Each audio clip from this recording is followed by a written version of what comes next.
homecoming weekend has arrived in Medford. Tonight, we bring football home to where it belongs, under the lights in the Ellis Oval. A year ago, the Jumbos went into the final weekend of the NESCAC play in contention for their first ever NESCAC title. Instead, they fell 19-10 to Middlebury, who would claim the championship that afternoon.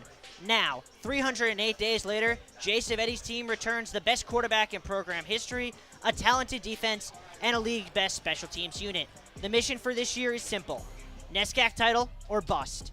If they want to start on that road, obstacle number one is the Bowdoin College Polar Bears, a team that the Jumbos have dominated in recent history. But recent history is irrelevant. What matters now is the final score after 60 minutes. Welcome into the nightcap of JumboCast Homecoming Series. I'm Riley Daniel, and alongside me to break down every play from the first whistle to the very last is Henry Burns. Henry, what are the keys to tonight's NESCAC opener? Yeah, well, Riley, it's fantastic to be back here for another season. But let me get you right into the keys of the game for the Jumbos. When you look across this roster, you see a lot of familiar faces, but there are some vacancies left behind from the graduating class. 4 of those offensive linemen graduated, including 2 of them being All-Americans. So now 3 triplets and a sophomore look to fill their shoes. The O-line was the backbone of that Tufts offense last year. The expectations still remain the same despite the new look. Behind them is the best quarterback in Tufts history, Michael Berluti. The Tufts all-time passing yard and touchdown leader looks to increase his lead in the record books. Tufts needs to rely on their capable signal caller and let things flow through him. This Tufts defense was stellar last year, though, allowing a league-low 250 yards per game and an incredible 145 passing yards per game. To complete this NESCAC championship run Civetti and his team look to achieve, this defense needs to have a year on par or better than the last. Turning over to the Bowdoin Polar Bears, though, they have a senior quarterback, Robbie Long, who had some experience in Wildcat packages last year but never had true experience throwing the ball. Without a full season of starting quarterback work, a lot remains left to prove. A clean and efficient game from him and the rest of the offense is going to be crucial against a Tufts defense that has guys like Lewis Timmons returning after a 4-interception season. Bowdoin's defense is led by first-team all-conference linebacker Coy Price. With 5.5 sacks and 12.5 tackles for loss, he could terrorize some inexperienced Tufts linemen. This Bowdoin defense needs to get aggressive and make the Tufts line prove themselves. Their offense was second in the league in passing last year and 4th in scoring, so they're a more than capable unit that is going to need the support of the defense against this electric Tufts offense. So we've talked about what these teams need to do. Now let's talk a little bit about what they can't control, and that is the ginormous crowd here inside of Ellis Oval, a packed house filling out the final game of the night. How much do you think that's going to have an effect on Bowdoin, especially when they're on offense? Gosh, I hope it has a big effect, because I tell you what, usually when we're here at the Ellis Oval, it's about half this crowd right now, and Tufts does pretty dang well with that amount of crowd. So this should be an immense boost for this defense especially. It's tough when you're on offense out there as a new signal caller and the crowd is loud, you're trying to get the plays in, you're in the huddle. It really can disrupt you and throw things off. And obviously, this is a Jumbos team that has one of my favorite stats of all time. Never lost under the lights here at Ellis Oval. 3-0, has not lost to Bowdoin since 2016. It's a matchup that would historically favor them, but as we mentioned in the open, history doesn't matter, and that's what's kind of so interesting about these openers, is that you can look at last season's stats, but you don't know what someone's been doing in the offseason. You don't know who's been putting in the grind and who hasn't. So we don't really know what we're going to expect from a lot of these players tonight. Yeah, I agree. You know, it's a new season. It's a clean slate. That's the biggest thing. It doesn't matter that the Bowdoin team went 4-5 last year. Who cares? It's a new year. You show out. You can go 9-0 this year. It didn't matter what you did last year. And with so much unproven talent, like you just said, we really don't even know what to expect up here in the booth. During our preparations for these games, it was tough because a lot of these guys on both sides of the ball haven't played before. And when you're in college, it's not like we can go back and look at high school tape or something like that. It's not like the NFL. Now, the best analogy I have to doing prep for this game was kind of like playing Battleship. You thought you were shooting in the right spot, but we didn't really know who the starters were going to be until we got handed the starting rosters. As we see the Jumbos coming out, led by their captains. It'll be Dom DiCrescenzo, Michael Berluti, Cade Moore, and Andre Smith leading the charge as the crowd rises to its feet here inside the Oval, and you can feel the energy already. Yeah, this is a great start for Tufts. I mean, at this, everyone's on their feet in the crowd right now. A lot of students are rolling in after the homecoming festivities. Great time to be a Jumbo. It is, and we've seen this crowd really kind of just transfer from venue to venue all day. They were at Cousins last night and sometime today. They were at Bello the whole time, making things miserable for opposing teams, and now that's their mission again here tonight as we look at this Jumbo's starting offense here, and you immediately see, no, you're not seeing triple. Those are the triplets on the right side of the line there in front of Berluti. And, I mean, they're really a great story if we want to talk about storylines for this Jumbo's team. Yeah, it only took you about 4 minutes to work in that triplets line. It's going to be pretty easy to keep track of them, too. They're 73, 74, and 75, and they'll always be right next to each other on the right side of that line. Yeah, they're a great story. Have moved around the country a lot with their father, who's part of the military. Really found a home here, working together as part of this Jumbo's football team. And now as seniors are finally all three of them starting, protecting Michael Berluti. And let's talk, while we have a little bit of time before the anthem, about Berluti's weapons, because he lost a big one in the graduate student who's now at USC and Jaden Richardson. Yeah, it's an unbelievable vacancy, but you know what comes with that is a lot of vacated targets. Those on paper look to shift to Cade Moore, who was their wide receiver 2 last year, coming off a very successful year with 500 yards receiving and 5 touchdowns. But I mean, Jaden Richardson was the best wide receiver in this league last year, and so that's a big hole to fill. Obviously, he can't do that all on his own. He can't, but what's interesting is the way you phrase that. Jaden Richardson was the best receiver in the league last year. It's almost a year ago where we were having that exact same discussion about Phil Lutz, and then Jaden Richardson stepped up. So I guess the question then becomes, can we expect something similar from Cade Moore or someone else who's stepping up in that receiver room? Right. It seems like the prophecy is set for Cade Moore to take a 5th year and transfer to a Division I program as a wide receiver. Maybe you're right about that. You are pretty good at predictions, Henry. Jumbo's with a little bit of an interesting choice in deferring after winning the toss. I would have thought that Savetti would have wanted to keep momentum with this crowd. But before we talk about all that, we're going to step aside for the national anthem, which will be brought to you by the Tufts Beelzebubs. Was a passionate football fan of the Jumbos and will be sorely missed. At this time, we ask that you please observe a moment of silence for Matt Nichols.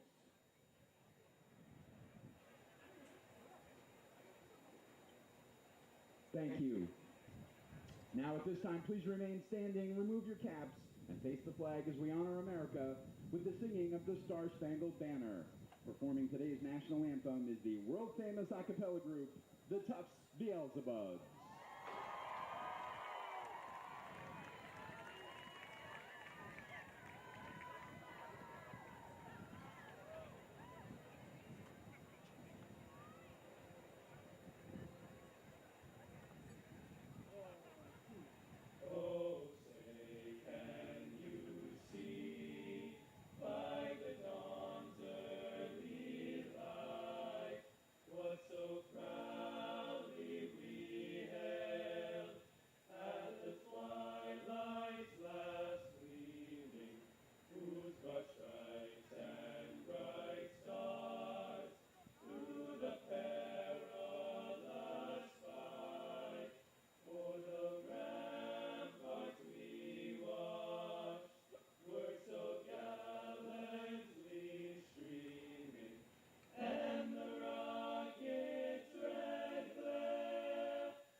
Welcome back inside the booth here atop the Ellis Oval, just moments away from kickoff, 15 minutes showing on the scoreboard as the Beelzebubs leave the field to a thunderous roar of applause. I mean, can't ask for a better start to a night at Ellis.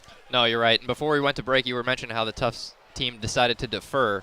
I personally think I love that decision. I think you come out with your defense and you set the tone. You make this unproven Bowdoin offense go to work, establish a drive against a defense that you know can lay the hammer, you know can force turnovers. I mean, you get a turnover on the first possession of the game. It's effectively like you started with the ball. So, and then you get the double bonus of starting the second half with the ball anyways. Yeah, it's a great point. You mentioned the unprovenness of this Bowdoin offense, but it's weird in that Robbie Long's proved himself as a runner, but not really as a quarterback. Right. This Bowdoin team was second in the NESCAC in passing last year, but that wasn't on his accord. They had a now graduated quarterback who led them in passing, and frankly, a lot of their weapons graduated alongside with them. So it's a lot of unknown. One of their other weapons is their kick returner, another quarterback, Sean Ramos, who will be back there. Andrew Lee going to kick things off here for the Jumbos as we are set to play from Ellis Oval. And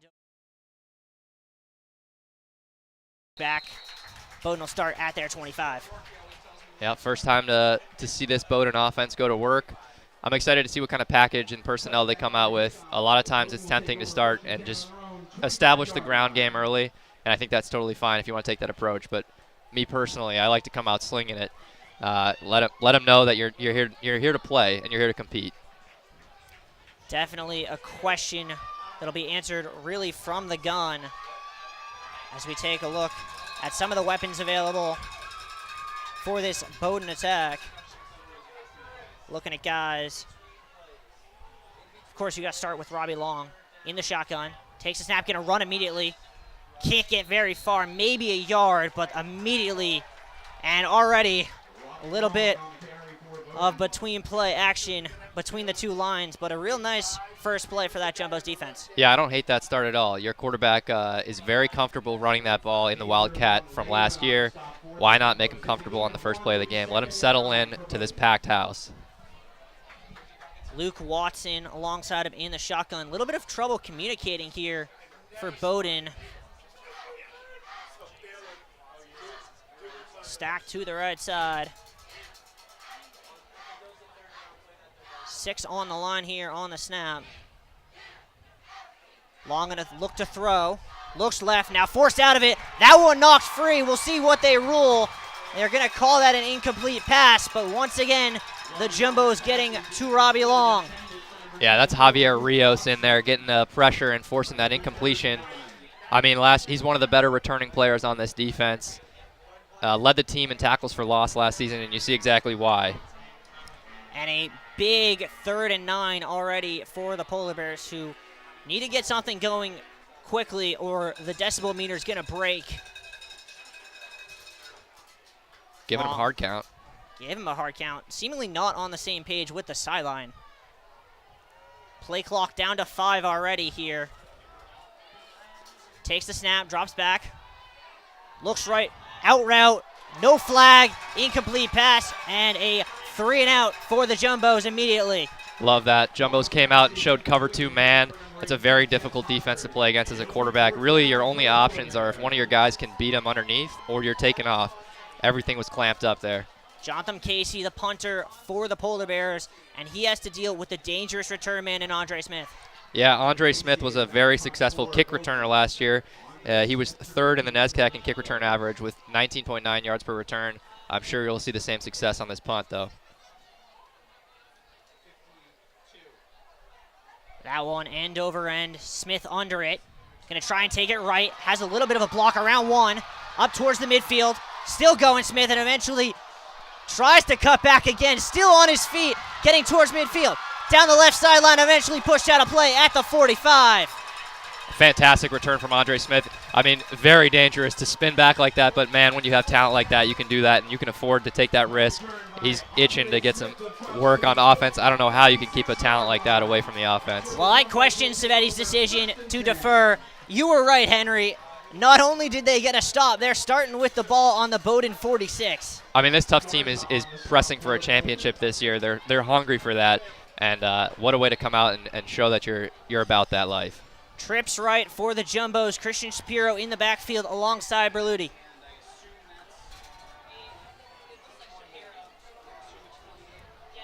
Fakes the handoff. Throws back. That one caught by Henry Fleckner. Looks to be about a 7-yard gain. Yeah, great little hitch route there. A little, pitch and catch, if you will, from your quarterback to your wide receiver. On the stop for Bowdoin. It's a game of 6. It'll be 2nd and 4 for the Jumbos. Fiore with the stop for the Polar Bears. 2nd and 4, ball on the 40.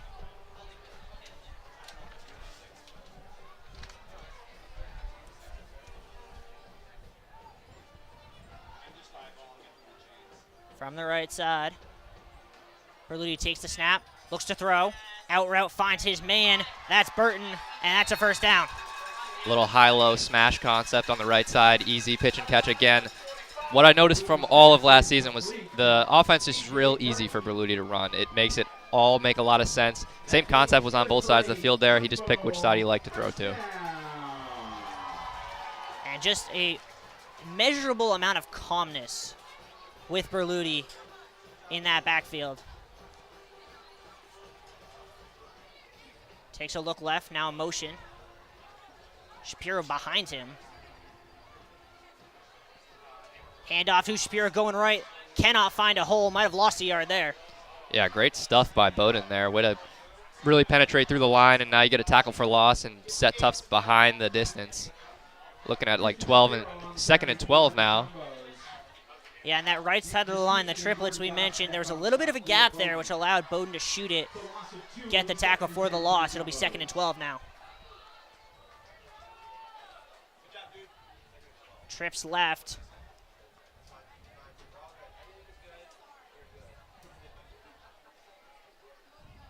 Berluti with the option. He's going to look to run it. Trying to get the edge and cannot deny there. A great tackle for Bowdoin as a ridiculous play by the returning strong safety, A.J. Muse. That's a fantastic pursuit. I mean, really, if he misses that tackle, Berluti's probably taking that 12, 15 more yards. Fantastic shoestring tackle. I mean, now you're 3rd and long, real long. In a scoring position, though, still inside your 40, and you got a great kicker, so. Yeah, but this is one of the disadvantages, right? Everyone in the building now knows this is a passing down. Berluti's going to have to bide some time for his receivers to get open downfield. Motion from Gettings. Berluti looks to throw, has a cut, and towards the stick. Did he get there is the question. We're going to see where they spot that pass to Matt Rios. Looks like they're calling him just short.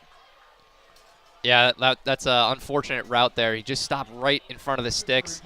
It's hard to know when you're running on a little longer down in distances where exactly the chains are, but great little dart from Berluti. Looks from up here, they're about a yard short. No question from Savetti.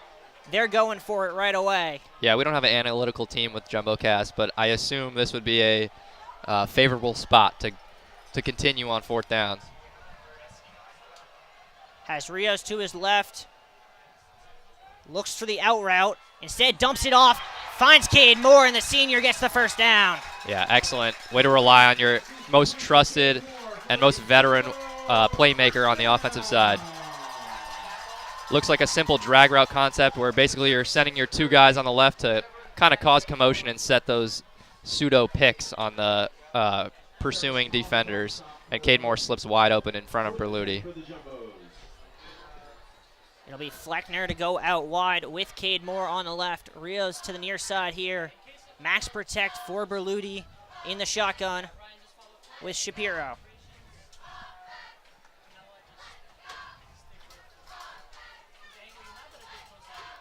Two on the play clock, gets it off. Finds Fleckner in some space, around 1. Tries to get through another and gets down to about the 6. I love seeing this involvement in the short game from Fleckner. Last year they kind of used him just as like a more speed, deep route, stretch the field type of guy because he has unbelievable speed, but it's great to see him use a more developed route tree already in this first drive. And that's really his development, sort of the stuff we talked about in what you can learn in the offseason. Fleckner only joined the team, originally was recruited to play baseball, now a dual sport athlete, only joined the football team last year as a junior, and really has put in the work in the offseason. Bulk package in for the Jumbos. Berluti looking right. Handoff. Finding some space and into the end zone. Untouched is Christian Shapiro. One drive, one touchdown, and the Bows have a 6-0 lead. Excellent job from the Tufts offensive line. I had some questions pregame about if they were going to be able to move the Bowdoin defensive line, and that about answered it so far. Looked like they got a great push. Easy hole. Yeah, we take a look here at that replay, and you can see the giant gap in that Bowdoin second level. Yeah, you see two of those twins. That's a tackle and guard pull right there. Run to the left. Massive hole being cleared out by the two of the twins. Vaughn Seelig stepping here for the extra point. That one up and through. And after 6 minutes at Ellis, the Jumbos have a 7-0 lead. Very strong opening drive. Like you mentioned earlier, when they got that ball, the decision to defer the ball can be everything and really set the tone. Now this Bowdoin team has the ball again after an unsuccessful first drive, so the momentum's a little low. And you're questioning, like, you know, this Tufts defense made a great stand. You hardly moved the ball that first possession. You know, it's going to be a big showing here if they can't convert on first.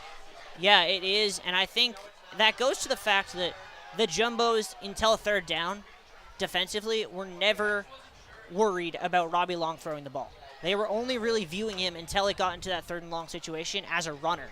And so until he proves that he can throw the ball, the Jumbos can almost feel free to stack the box with 7 or 8 and sell out on the run. Yeah, I agree. That's a great point. I think you're going to get a lot more pressure and a lot more man looks with fewer safeties behind because you can afford it so far. Make him beat you deep. Make him make a long throw. Make him make a tight, accurate throw. We haven't seen it so far, so look for it on this drive. Caden Lawler getting set to kick it off again. We'll see if Ramos gets a chance to return this one. Had 247 return yards as the return man for the Polar Bears a year ago. That one looks to be in the field of play, and Ramos will call for a touchback. So, despite all the hype about him as the return man, did not seem very inclined to return it. No, not at all. I saw him warming up in pregame with all the rest of the quarterbacks. So, I mean, you know, clearly an athlete can play both on the offensive side of the ball and the special teams side. But I'd love to see him take off and really try to help jumpstart the Bowdoin offense. Yeah, I mean, BJ Hammer, the Bowdoin coach, kind of making me question what the definition of a quarterback really is right now. Maybe that's just his style. It seems like it has been throughout his 6-year tenure with the Polar Bears. Long in the shotgun, has Watson to his left. Fake the throw, now going to look to run to the right. Gets through one, taken down at the 2nd level there. Looks like it might have been Forelli on the tackle. Yeah, that sort of motion concept with Luke Watson going out in the flat is something they ran a decent amount last year. Luke Watson didn't get much work in the run game, but was a very successful pass-catching running back with 225 yards through the air. And my apologies, that was Jameer Alves on the tackle there, his first of the day. He was someone you had talked about when we were talking pregame as a big impact player for the Jumbos. Yeah, 100%. He's a captain now. Very experienced guy. Another design run. Jumbos were sitting on it, and he goes nowhere. Yeah, this is not a Jumbo's front 4 that you can really just run light on like that. I understand you clear guys out of the box, clear guys out of the backfield, spread them out wide, and then try to run a QB draw. But, I mean, look at that. You got 7 Jumbos in there. Bad numbers. And 3rd and medium here for the Polar Bears. But Robbie Long's probably not going to be able to get away with trying another quarterback run. No, not at all. I mean, we need to see some concepts that are stretching the field a little bit more. I mean, we saw it on the last 3rd down. They ran that concept for without success. Sean Ramos in the backfield with him, so 2 quarterbacks on the field, both of them who have great athleticism. So a little bit more options for the Polar Bears here. Motion right, he's going to look to throw, had a man wide open and overthrew it. Yeah, if I'm the Tufts defense right now, this is what I want to make Bowdoin do all day. Sure, you can have the quarterback's design runs right up the middle. We'll stuff you there, and then when you have to pass, we'll make your quarterback throw like that. Yeah, he had his returning star receiver, Jed Hoggard, open on that right flat. Just way too much juice on it, and another 3 and out for the Polar Bears. Yeah, really just a flat-out miss. But, you know, it's still early in the game. You're getting your bearings straight for the first game of your season. So things will look up from here, hopefully, for this Bowdoin offense. Casey gonna punt again, almost got blocked. We'll see what Smith can do this time. Gonna go right, this time Bowdoin's selling out and he's going nowhere. Jumbo's gonna start with it at their own 30. Yeah, excellent punt coverage from Bowdoin there. Really not gonna mess around after that opening time punt reception, letting him dance around and breaking tackles. Yeah, and it's interesting, they set up for that well. They knew exactly where Casey was going to put that ball, and they sent 3 down men on the near sideline almost to try and kitty corner Andre Smith. Yeah, exactly. Your punter's kind of like a dart thrower. You need him to be able to place that ball exactly where your coverage team knows where it's going to be. Berluti takes the snap, fakes the handoff, inside throw, incomplete. Bowdoin acting like that's a fumble, but I don't believe Matt Rios ever had it. Yeah, not at all, but a great play by Farrell Collins there to come down from safety and break up that slant route. It's really the first play we've seen Tufts look a little discombobulated on so far. It's been only so far Christian Shapiro in the backfield. Have not seen any of Andre Smith. As Berluti gets set here on 2nd and 10. Takes the snap, drop back, looking to throw. Finds a man wide open. That's Jack Elliott for a big first down. Yeah, it's a fantastic play. That seam route was open the whole time. You'll watch Berluti's eyes. He's going to follow the tight end because watch this, linebacker 45 does not run with the tight end. Bang, right over his head. Easy pitch and catch. And there's just no one on this Jumbo's receiving core that you can leave open like that running down a seam. Once again, the Jumbo's in Polar Bears territory. This time it took 2 plays, but the offense moving again.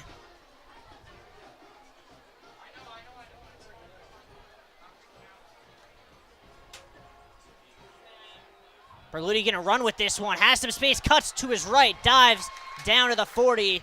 Got about 8 there on the scamper. Yeah, I couldn't tell if that was like a sort of pitch option play. It looked like the DN sold out for the running back, and Berluti was forced to keep it himself. Well, I think he wanted to have Regelis, the freshman tight end, who was lined up in the backfield on a flat to the left, but Bowdoin did a good job selling to that. But by doing that, they gave the lane to Berluti up the middle. Yeah, and Berluti's not exactly someone you can afford to let run free. No, he is not. Had over 500 rushing yards a year ago.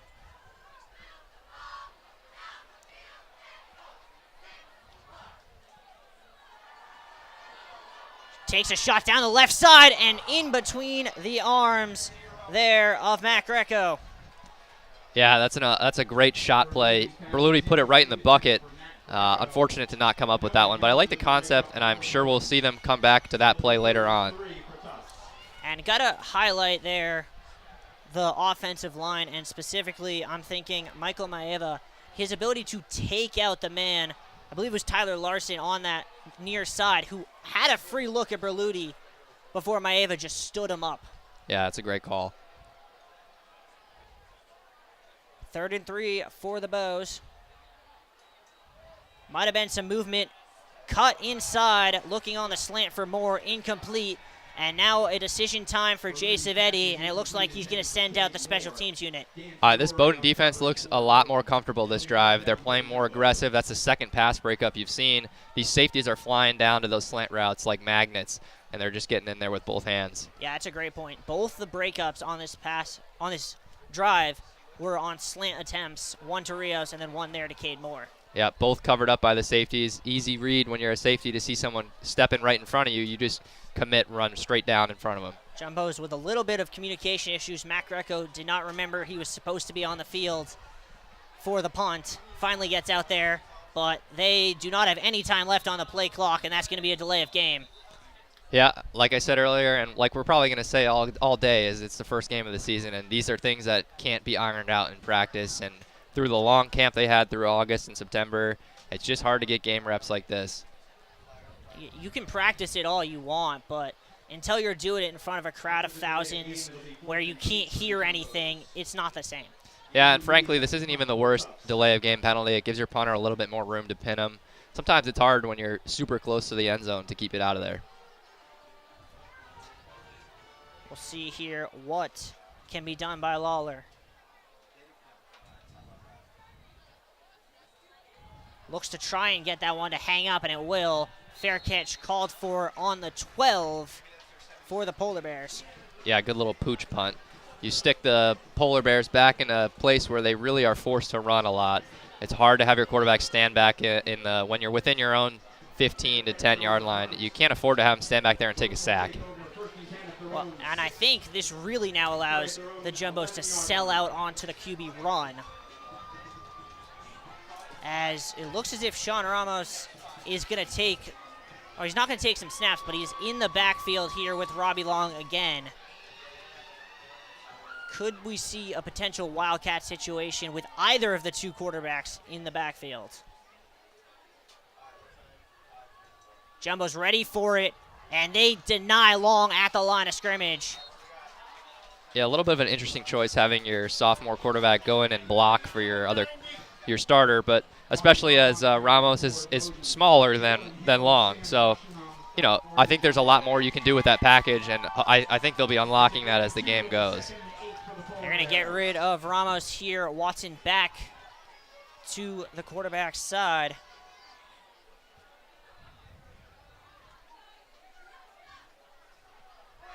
Play call change from the sidelines here for the Polar Bears. They didn't like what they were seeing. 5 now on the play clock. Option route wide here to Watson in space. Denied by Jeff Zhu coming across. Yeah, great job there. I mean, good pickup from Bowdoin, but way to rally guys to the ball. That's a hard play to cover, especially backs out of the backfield. You usually line up on a linebacker. That's why they like to do that, exploit that matchup. Another 3rd and long for this Polar Bears team. Jumbo's on the verge of forcing Bowdoin into 3 3-and-outs to start the game.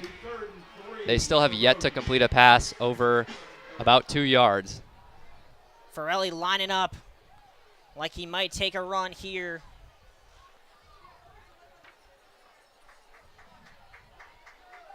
Coming right at Long. Going to take a shot towards the left side, and is that caught? They are going to say it was on the far side. I mean, that's a great pitch and catch. This is the first time we've seen a pass go like that has been complete. What a strong contested catch. Was absolutely smothered in coverage. Still trying to figure out who that was. Number 5 not listed on the Bowdoin roster.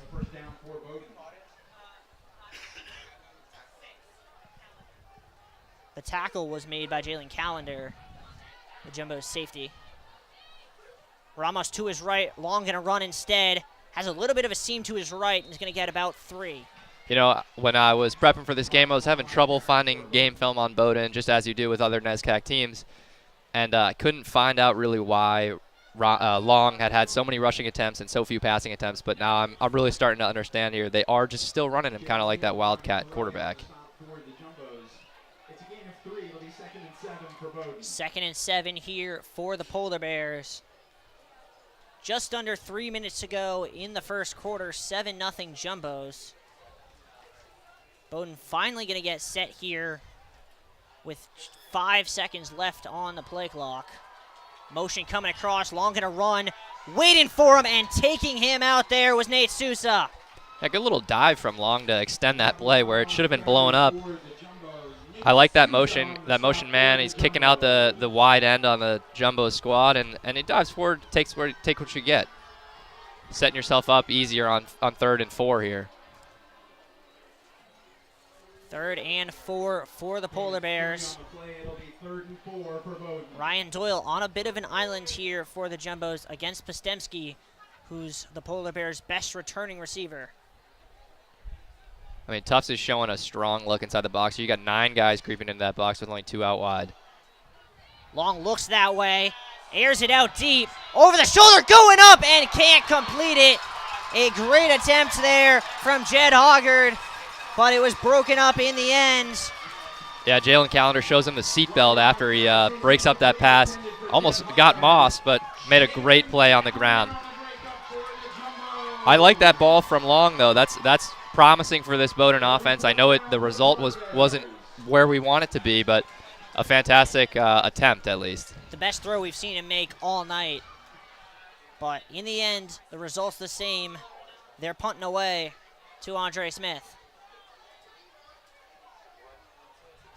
That one Had a lot of backspin on it.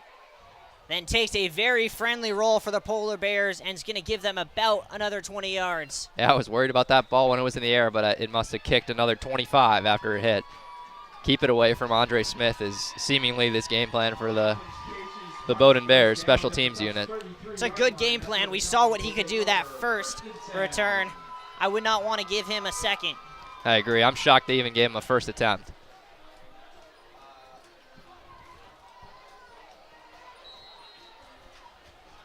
Jumbos with the usual look. Bit of a change, though. Shapiro not in the backfield. It'll be Smith with Berluti here in the shotgun. Handoff to Smith. Has a seam. Gets stood up after about 3. Yeah, a little read option concept. Berluti gave it. I like working Andre Smith into the backfield. I think he's just an unbelievable speed and talent that you can't keep out of there. He warrants consideration on all offensive plays, and every time he's in, the defense has to think about him. Nice tackle there by Nick Viscuzzi coming all the way in from the defensive backfield to get down to Smith.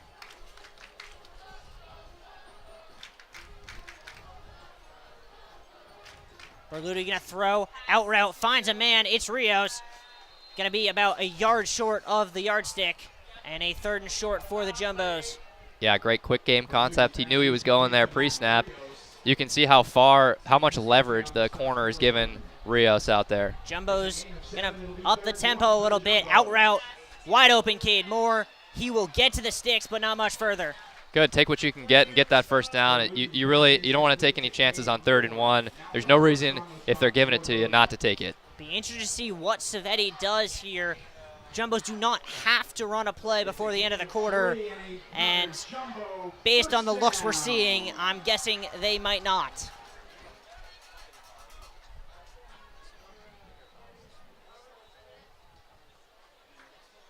Berluti now going to get in the shotgun. Motion from Elliott. Takes the snap. Hand off to Smith, going right. Gets to the second level, almost to midfield. And that's where the first quarter will end. We'll flip sides at the end of 1. Jumbo 7, Polar Bears 0.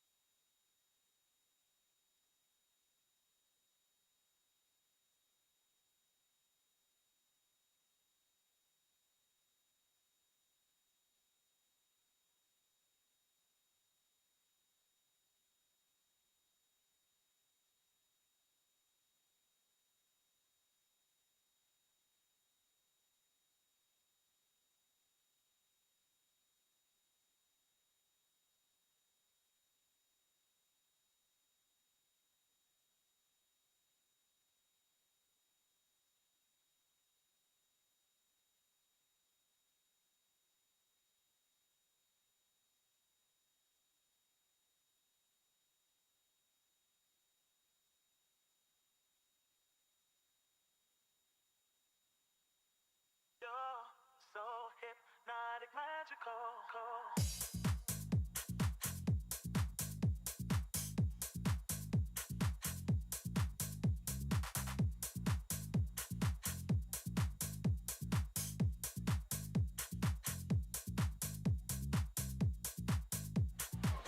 Welcome back here to Ellis. Start of the second quarter, 7-0 in favor of the Jumbos, who are once again driving. Almost at midfield. Berluti going to take a shot towards the near sideline. Caught in stride there. Yeah, Bowdoin's really not taking any chances with this defense. They're playing a little off. All these underneath routes, these hitches, these outs, they're kind of free when you play a little more backed off of a press coverage. Nice catch by Greco, but he is a yard short of the stick, so it'll be 3rd and 1 for the Jumbos on the Bowdoin 46. Yeah, hopefully more success on this 3rd down than they did on the previous drive when they were forced to punt. Has 2v1 on the near side here with Burton and Moore, and about a 5-yard cushion being given from the wide man from the Polar Bears. Instead, going to hand off to Smith, who will bully through the middle for a Jumbo's first down. Yeah, great job. Again, a great push. You saw one of the triplets down on the ground there. He was pushing Andre Smith right through with him. And, I mean, you want to talk about why the Jumbos have looked in control. you just have to look at the total yard stat, Henry, and that's pretty indicative of how this game has gone. Bowdoin with only 26 so far. Yeah, absolutely. And Tufts is really going to take control of the time of possession game as well.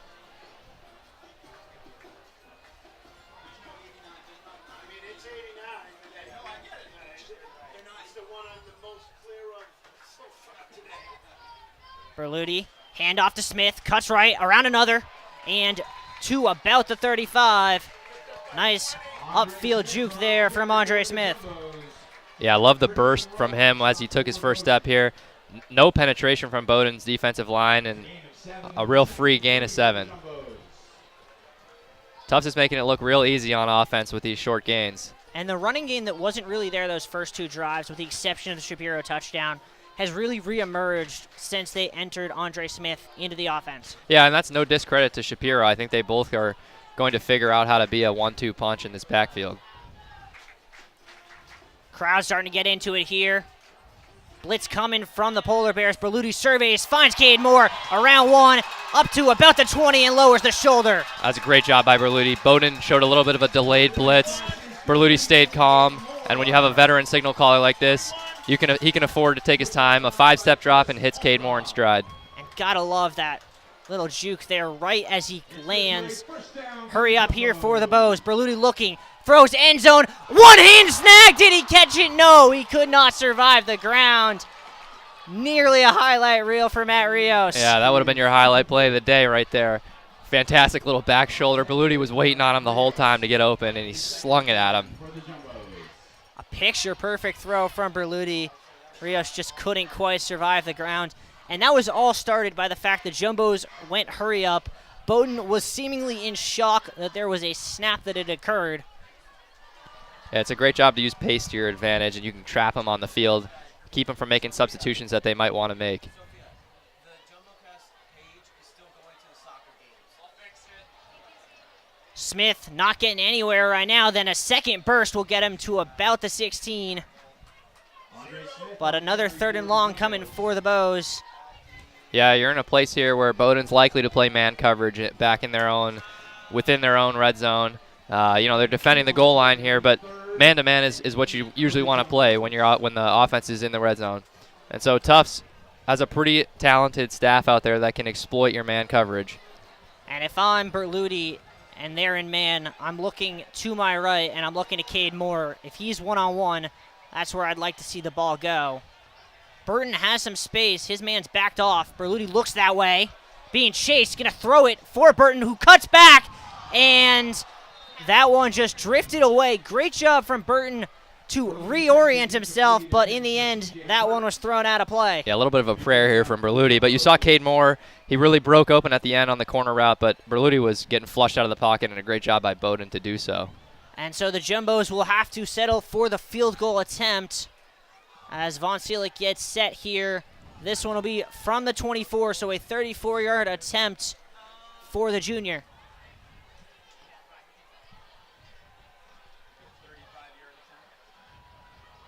Snap down, kick is up, and it is good. The Jumbos have a 10-0 lead. Not the result you always want from your drive, but you're happy with points. You're up 10-0 on a Bowdoin team that really has showed zero threat on the other side of the ball. I think you're happy to put your defense out here with a 10-0 lead. Yeah, you are, and I mean, it's crazy to say, but the way the Bowdoin offense has looked so far, you wonder if 10 points might be enough. I agree. I mean, I really would like to see them get over that halfway line and start pressuring the Tufts defense, put them back on their heels a little more. And I think that has to start with variance, because we've seen a little too much of the QB draw with Robbie Long. If you're going to run the same play, maybe switch it up. Try Ramos in that position. He's got that elusive speed that he uses as a returner. And I think you need to see also Long stand in the pocket and throw a little bit more. Yeah, we've seen him do it a couple times, standing in the pocket. And he completed a nice dart on an out route earlier for a first down, but that was really the only time we've seen success. And we know he can do it, so I'd like to see him do it more. And on that Ramos note, he's come in the backfield now 2 times and has yet to receive the ball. Surely his number's getting called soon. Lawler sent it away for the 3rd time tonight. That one low, It's going to bounce, picked up by an up man, and wisely going to take that out of bounds there for Bowdoin. Another player unlisted on the roster. 89 was a big boy, though. Not someone you really want to bring down when you're a special teams flanker. Yeah, I don't think he was expecting to receive the ball there. No, I don't think so either, but he did a great job handling it and turning upfield and making a gain out of it. I had visions of that old Dan Connolly run from the past Packers game. What was that, 15 years ago? Man, that was a shame he couldn't get in the end zone to finish that one off, though. It really was. And it looks as if a change might be made. Michael Wolfendale, a new quarterback, has entered the game for the Polar Bears. And he's now going to run it up the middle, and the Jumbos waiting on it. Deny him after about 3. Sure, I mean, I guess maybe you don't think Long's getting the looks that he should, and you put Wolfendale in there. But, again, it's the same play and the same result we've seen all day. Interested to see if he's more of a passing quarterback or if this is the offense that they just really want to stay true to all day. He's out there now with Ramos. We'll see if his number gets called this time. Hard count here from Wolfendale. 5 now on the play clock. Bowdoin still seemingly unsure of the play. Now Wolfendale steps back, get a throw out route, but he overthrew his man, Ty Conley. Yeah, I like that concept, though, and he did have that guy open. It looked like a pretty ball coming out of his hand, just a little bit out of reach. Tufts is sitting with 7 in the box, and, I mean, it's a clear mismatch inside there, so I appreciate them finally letting it go outside of the box. Passing situation here for the Polar Bears. Jumbos putting 4 on the line to go after Wolfendale, who's seen his first action of the night. You got 3 over 3 on the left side. Looks like man-to-man. He looked left in the pre-snap. Might want one of those matchups down the left side. He does. Finds an out route. Denied short of the sticks, though, by Steven Rousso. Man, I mean, he got driven back about 10 yards there. Obviously, you know, the line to gain will be about third and 4, but a great pursuit from the Tufts defense. And, again, though, I'm liking this drive a little bit more. The tempo seemed a little better. Yet another disappointing result for this Bowdoin offense, though. Yeah, and it's starting to rack up for Bowdoin. That's now 4 drives where they've yet to cross midfield. And Jumbos seem set to receive the ball in good field position yet again. Yeah, Andre Smith back again and is dangerous to give Tufts another positive offensive scenario, setting them up with great field position. Jumbo's coming for the punt, nearly got a finger to it. That one over the head of Smith, who couldn't get it cleanly, now takes it, makes a man miss, cuts back to his right now, back left down the sideline, and forced out of bounds at about the 22. Well, that was honestly, Bowdoin might have got a break there from Smith not fielding that ball cleanly. That was the best play I think Bowdoin's had all day, and it comes on the accord of Smith being unable to handle a punt. I feel like the word is tentative. He didn't seem like he was sure whether or not he wanted to catch that or if he thought it was going to roll all the way to the end zone. Yeah, it seemed like he misjudged it a little bit up in the air. Maybe could have been the lights. Jumbo's here with a bit of a jumbo package. Ned Regelis and Jack Elliott on the field. Looks as if Shapiro back alongside Berluti. And he will get about 3 on the first down rush. Yeah, linebacker Coy Price had a nice stick on him there, but Shapiro really just shrugged it off and fell forward for a nice little gain.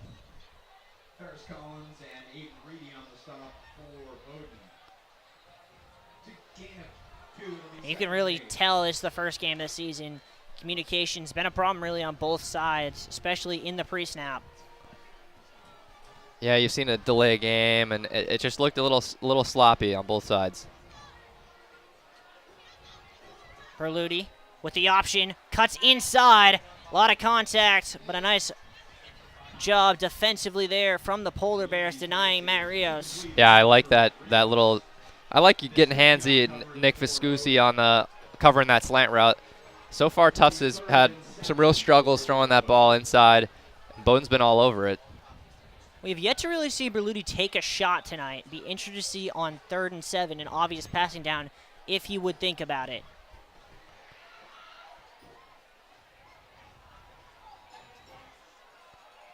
The linebacker kind of followed the wrong guy here. You saw they were showing blitz, and he backed out of it, and he backed out way too far and missed Fleckner coming across the middle of the field. Fleckner gets all the way a 27-yard catch for the senior.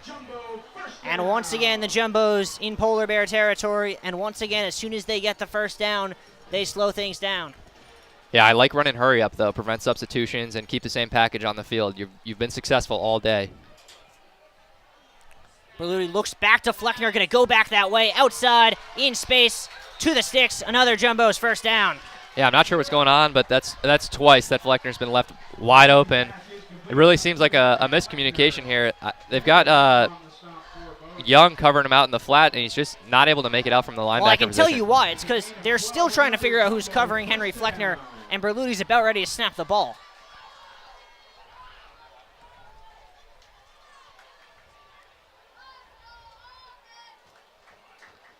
Looks again to Fleckner, who gets around another man under the dodge and just about to the 6. We'll see how they rule that. They are going to move the chains. 3 straight first downs, all to Henry Fleckner. Yeah, I mean, they're just playing bully ball out there. It doesn't look like Bowdoin has any thoughts of covering Henry Fleckner. They're playing so soft on him for some reason. You want to guess where this one's going? I'm going to say Henry Fleckner. Indications would certainly point that way. It just seems like something that you keep hitting until they are forced to step up and do something. Has Fleckner wide open again, doesn't take it. Instead, try Cade Moore. That one's picked off, going the other way.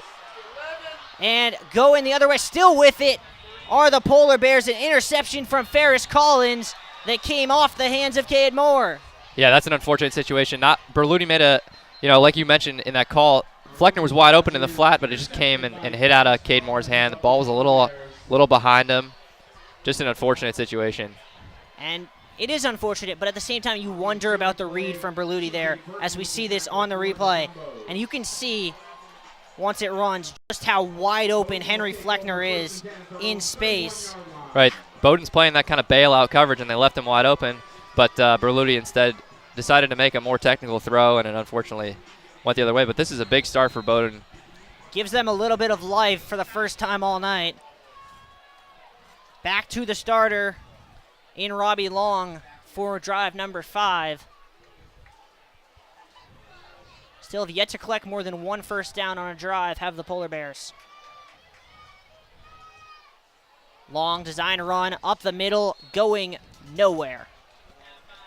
Yeah, I think they must have started every single drive with the design quarterback run so far. It's 5 for 5. And I don't think any of them have gone more than 3 yards. It's a gain of 2. It'll be 2nd and 8 for the Polar Bears. 2nd and 8 here for Bowdoin. A little bit of a bigger package. Nolan Wilbright, their underclassman tight end, alongside Ramos in the backfield. We'll see if he finally gets a look. Flags go flying. Jumbos might have jumped. Free play. Finds a man in stride. We'll see how they rule that. They're going to say an incomplete pass. Lewis Timmons was already running the other way, but I think before that they're going to get offsides on the Jumbos. A great pocket presence and awareness from the quarterback there. That was the most comfortable we've seen him look all day. Obviously a free play, but love taking a shot. So they are coming to the Jumbo sideline. And can't hear the referee's mic. It is an offsides against the Jumbos. Did not get a number. From indications, it might have been against Vince Gilchrist.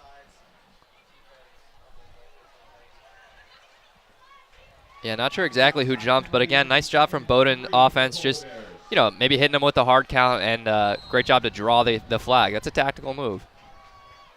2nd and 3 now for Bowdoin. Trips right, or trips left. Now motion in from the tight end. Gonna throw the out route and jumped nicely there by Jalen Callender. Yeah, it really looked like he was telegraphing that ball. I mean, he followed the tight end motion and then followed him with his eyes when he went back out again.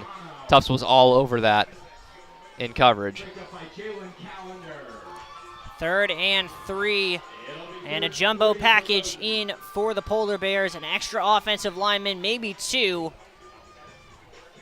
6 linemen on the line, plus another one half a yard off. Tufts is crowding this box. Well, yeah, I think everyone inside Ellis is expecting a run. In the backfield, Bobby Rodolakis. Instead, a throw from Long, who's going to take a shot downfield, but he overthrew his man. I don't hate the call. I mean, obviously, when you load up 9 in the box and you have one-on-one outside press coverage, I don't mind you taking a shot. And frankly, he had him beat.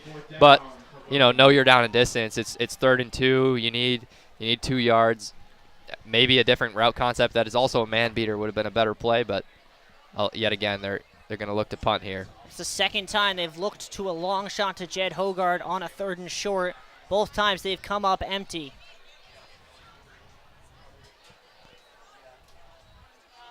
That one low and immediately calling for a fair catch. Bobbled by Smith. Looks like Bowdoin's on that ball. And is that a second turnovers in succession? The answer, yes it is. I mean, so far all day, the Bowdoin best offense has been this punt team. That's twice that Smith has really fumbled on not fumbled, but has mismanaged a kick. And now this is the first time we're going to get to see Bowdoin in plus territory inside their own 30, inside Tufts 30. And that's really what has kept Bowdoin in this game. The Jumbos shooting themselves in the foot. We saw it with the Berluti interception on the last drive. Then after they get a stop, they give it right back. And suddenly Bowdoin with a chance to bring this within 1 score. Yeah, with 6 minutes left, if you can go into the half down 1 score, you're in fantastic shape. Long fakes the handoff, now gives it to Watson. Jumbo swarmed to the near side, and he might have lost yards there. Yeah, great gang tackling. Absolutely nowhere to go. Just force him right out of bounds. Didn't even have to make a tackle. Again, Bowdoin loves to start their drives with a run. Yet to see him come out and sling it. But I don't hate it when you're looking to score and a goal to go inside their own 30 here. And the problem for Bowdoin right now is they're probably not in Caden Perry's field goal range, because this would be about a 45-yard field goal. Yeah, they're going to need a couple completions to move this thing up to scoreable range. Still trying to get the play call is Long. Handoff to Watson. Gets a couple before the legs start churning from the Jumbo's D-line. Might have gotten a yard, maybe 2. Yeah, maybe got back to the original line of scrimmage here. I'm curious to see what Bowdoin does, though. Friendly spot for Bowdoin. Will put it at the 28.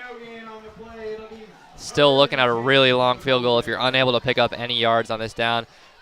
Frankly, I think you're in 4-down territory here. Right now, for sure. You get 5, that's when it becomes a question. Ramos back in the backfield alongside Long. Maybe they will finally call his number. They do, and he shoots a gap. Might have carried himself all the way past the sticks. He'll keep the legs churning. And on 3rd and 10, Bowdoin gets 12. That's the most explosive play we've seen all day from the Bowdoin side. We've been waiting up in the booth to see Ramos get his hands on the ball, and that's what a playmaker does. They make plays happen. That's a great 1st down run. Gives it right back to Ramos, this time getting nowhere. Yeah, Tufts responded really well. Said, all right, we'll let you have that 10-yard run. Not again, though. Clock starting to become a factor somewhat at this point. You'd imagine Jay Savetti wants his team to get one last crack offensively in the first half as a personal foul called. Oh, excuse me. Referee shouting that there was no foul on the play. Did not see a flag at any point fly. No gain on the play to be 2nd and 10 for Bowdoin. Yeah, not sure why that was necessary to clarify. But like you mentioned about the clock here, if you're Bowdoin, you need to be real smart and not give Tufts enough time with the ball to score again. And they seemingly know that as they are finally now getting in to their set with 10 on the play clock. Trips left. Long looks that way. Throws an out route. Jumps there by Alvis. I understand the quarterback's read there. The Alves was playing really far off, and it's man-to-man coverage. You can see Alves, he's staring at him the whole time, though. That's man coverage. But he's kind of baiting him to throw it because you know he's behind him, and he's waiting to play that underneath. And a great job by Alves covering about 5 yards to get there, knock that one down. Now 3rd and 10 here for the Polar Bears. And not only that, the incomplete pass stops the clock here. and no Ramos to be found on the field, so we'll see what they do on this 3rd and 10. Motion left, instead Long's going to take it, has a gap, open up the middle, Long to the end zone, touchdown Polar Bears! Excellent run from Long. This is what we've been waiting for all game. Just a fantastic cutback, and he found the hole. Bowdoin offensive line made a great push. Look at it, you got 4 guys plowing downfield and all the way into the end zone. Yeah, and he made 2 safeties for the Jumbos in Alves and Gallinger miss at that 3rd level to get into the end zone. Perry lining up here for the PAT. Nice job there by the holder to get that one down. It is good. And after all the Jumbos' dominance we've seen in this first half, with 3:18 to go in the second, it's a 10-7 game. I mean, that's a huge momentum swing, and that's what 2 turnovers back-to-back will do to you. Tufts has hardly touched the ball in the last 7 minutes because Bowdoin has forced twice now turnovers in places where Tufts should really feel comfortable on a punt return and in the red zone. Yeah, it's kind of crazy to think about here as we look at it. Bowdoin still has 64 total yards of offense for their 7 points. The Jumbos, on the other hand, have 187 total yards of offense and only have 10 to show for it. Yep, exactly. And most of Bowdoin's offense isn't going to show up on the stat sheet. It was that fumble. It's basically their defense, that fumbled punt return. For a team that came in harping on their special teams as a weapon, the Jumbo special teams has been uncharacteristically sloppy today. Yeah, outside of that first punt return by Andre Smith, things have really taken a turn for worse. We'll see if Perry gives Smith something to return on the kick. That one end over end, and Smith not moving an inch. Don't think he wanted to touch that ball after the last punt return attempt. Yeah, big old booming kick. But frankly, if I'm Smith, I want my hands on the ball again to prove that that was a one-time thing. I'm shaking that off. That's not a problem going forward. You don't have to worry about me anymore. Game 1 of the season. We're about to get a quick glimpse at the Jumbo's 4-minute offense. 3:18 to work with, 3 timeouts in Jay Savetti's pocket. So Jumbo's still free to use all pockets of their offense. Yeah, don't be surprised to see some runs here. With all the timeouts and this much time on the clock, you can exploit both the pass and the run game. Trips right. Instead, they hand off to Shapiro going left. Gonna get about 3. Stopped there by Gordon Gushek. I don't hate it, but now the clock is running, and you need to be selective on your next couple plays. You need to be quick in the decision-making and not let too much time roll off, that if you do get stuck in a situation where you're on the plus side of the field, you have enough time to convert. Jumbos do have an opportunity to exploit a matchup on the far side. They got Fleckner 1v1 in man against Griffin Monroe. Berluti looks that way in the pre-snap. Instead goes left. Takes a shot down the middle, just too high for Elliott. That's that same concept we saw earlier on the seam route, but this time the linebacker followed him a little better, but really still could have hit him. That's something that I think they could look 2 or 3 more times, but by the time this game ends. And this is a big swing play in terms of where this game stands going into halftime. Because if Bowdoin can get a stop here, suddenly they're getting the ball with 2+ minutes left and 3 timeouts themselves, a chance to tie or potentially take the lead. That would be an unbelievable swing of events in the last 4 minutes of this game, in this half. Berluti drops back, finds the option to Shapiro, cuts upfield, spin move, but he's not going to get to the sticks. Bowdoin stands strong defensively, and they're going to get the ball back in the first half. Yeah, that was Gordon Gozek on the hit on the swing pass. This is a fantastic stand from Bowdoin. 2:22 on the clock is more than enough time. And timeout called by Bowdoin's coach, B.J. Hammer. He wants to give his offense as much time as possible.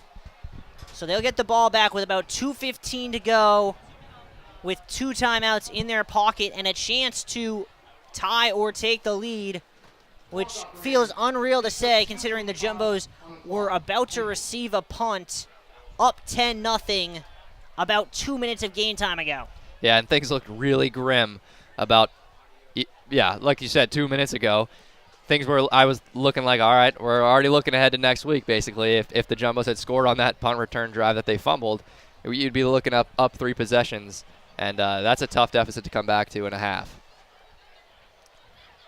It is. And you got to really feel for this Jumbo's defense, who has done a phenomenal job holding Bowdoin to only 64 yards of total offense on 6 drives, who are now going to go back out there for a 7th drive in this first half, wondering what do we have to do to give our team a lead. Absolutely. And I think it all starts with this play right here. Special teams is something that is one of the most important facets of the game, because if you have a successful return here, it effectively changes your entire offensive game plan on this drive. Isaac Jones, who is number 5, we finally figured out, back to return for the Polar Bears.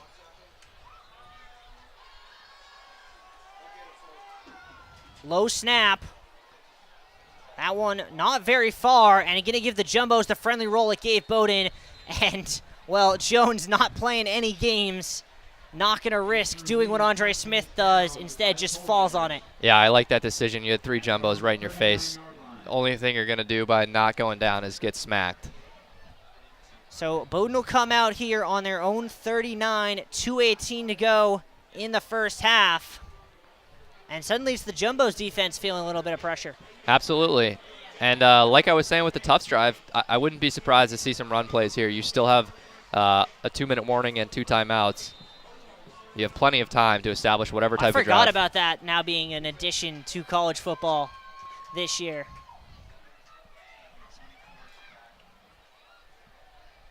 Looked like he wanted to throw, did Long. In the end, decided to run, and that was not the right choice. That's a fun little play design there with a little triple option.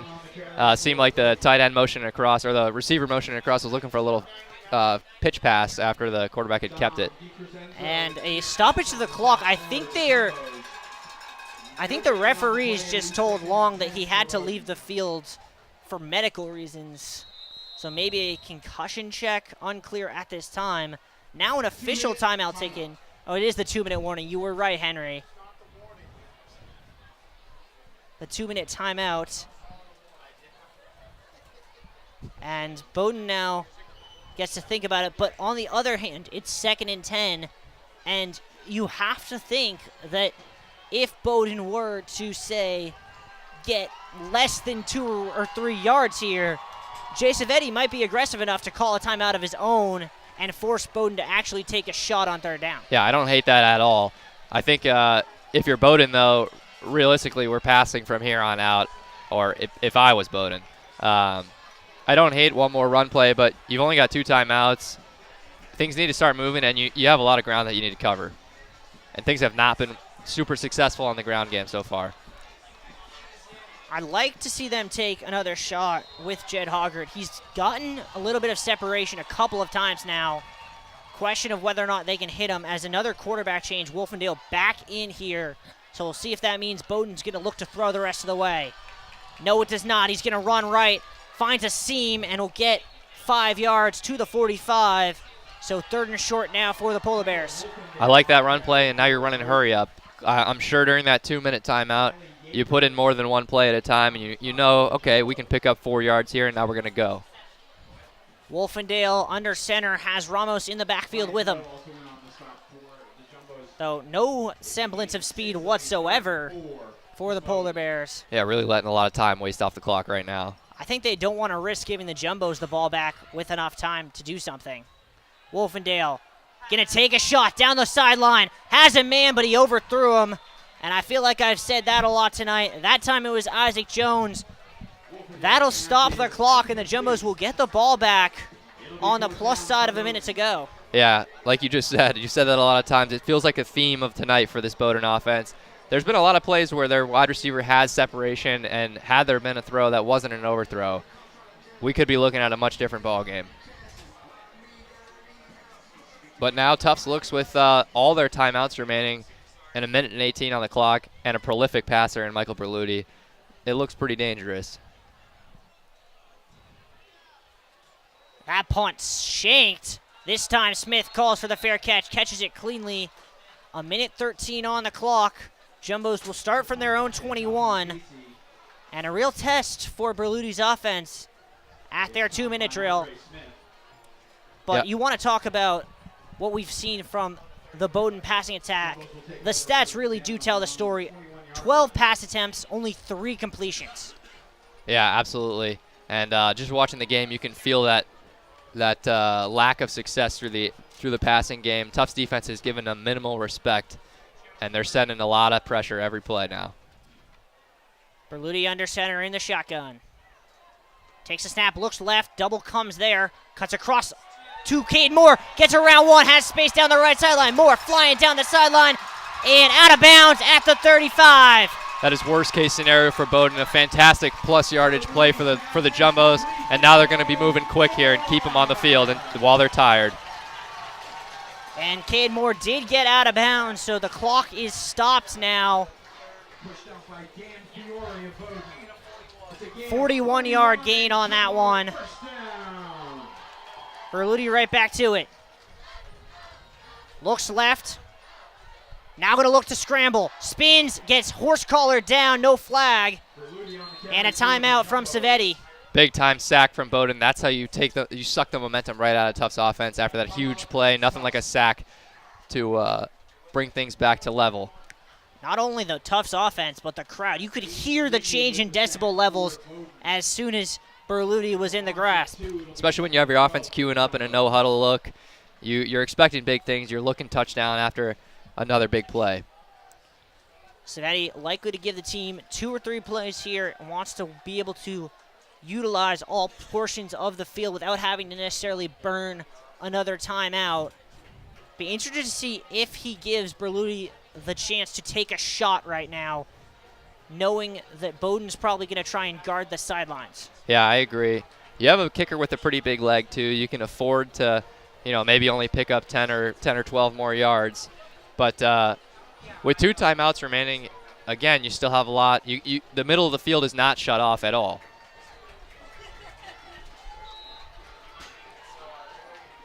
Back to the 40 are the Jumbos, 2nd and 12.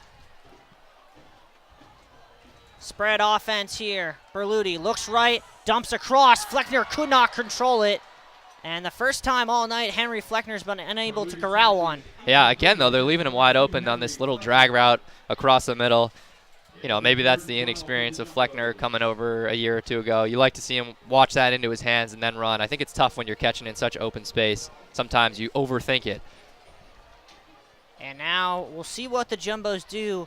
Might be interesting to see if they potentially look to not go for the first down, but just get themselves a couple more yards, make it a 4th or manageable, or maybe get themselves inside of Von Seelig's field goal range. Berluti looks towards the end zone. Moore up there, picked off again. Same man did it this time. Once again, A.J. Muse. Unbelievable pick. I mean, that's a spectacular grab. He just snatched it out of the air, right out of Cade Moore's hands. Looked like it would have fallen right in his arms for a touchdown, too. A.J. Muse with a ridiculous catch, but he did make one crucial mistake on that play. As you see here, he goes into the end zone and then comes back into the field of play, gets tackled down after falling and being touched at about the 1-yard line. So Bowdoin in a little bit of trouble with the ball on their own 1. Yeah, absolutely. The worst thing you'd want to do after an interception like that is grab a safety.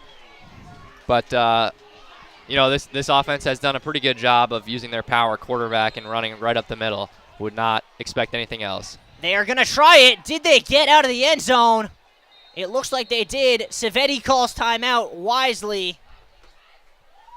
And he's going to force Bowdoin to do it again. Absolutely. Force him to have as many plays inside your own 5 as you can. This is where your defense can really score points for you. Jumbos have one more timeout if they want to use it. Looks like Bowdoin got about a yard on that play. So 2nd and 9 from their own 2. Jumbos stacking the box with 7. Same play, same result.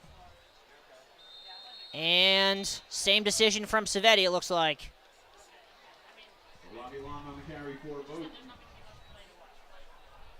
Absolutely, but it feels like Bowdoin could really just kneel out the rest of this clock. I think that would be the wisest course of action for the Polar Bears, because if you go into halftime down 3, the way that you've played this first half, when you've had less than 70 yards of total offense, giving up more than 200. If you can go into halftime down only 3, you have to feel great about yourself. Yeah, I mean, this defense has made some big-time plays when you needed them the most. Now you're looking at 2 interceptions and a fumble recovery already through one half. And this defense gets to come out on the field first in the second half. Long in his own end zone. Be shocked if he does anything other than fall forward and let the clock go to zeros. Now comes under center. He'll do exactly that. And we will go to the halftime break here at Ellis with the score Jumbos 10 and the Polar Bears 7. Henry, what happened? It feels like we were just talking about how the Jumbos were in such control, and all of a sudden it's halftime and it's a 3-point game. Yeah, turnovers are just such a crucial key to the game. I talked about it for Bowdoin because I was worried about this Tufts defense forcing so many turnovers, but instead it's been Bowdoin all over this Tufts offense. Yeah, the turnover margin 3-0, a 3-point margin at the half. We'll take a short break, be right back with the second half from Ellis.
Welcome back inside the booth here at Ellis Oval. 10-7 is the score. This, of course, the final of the NESCAC games for week 1. As we take a look around the NESCAC, Hamilton got beat up on by the Williams College Eafs.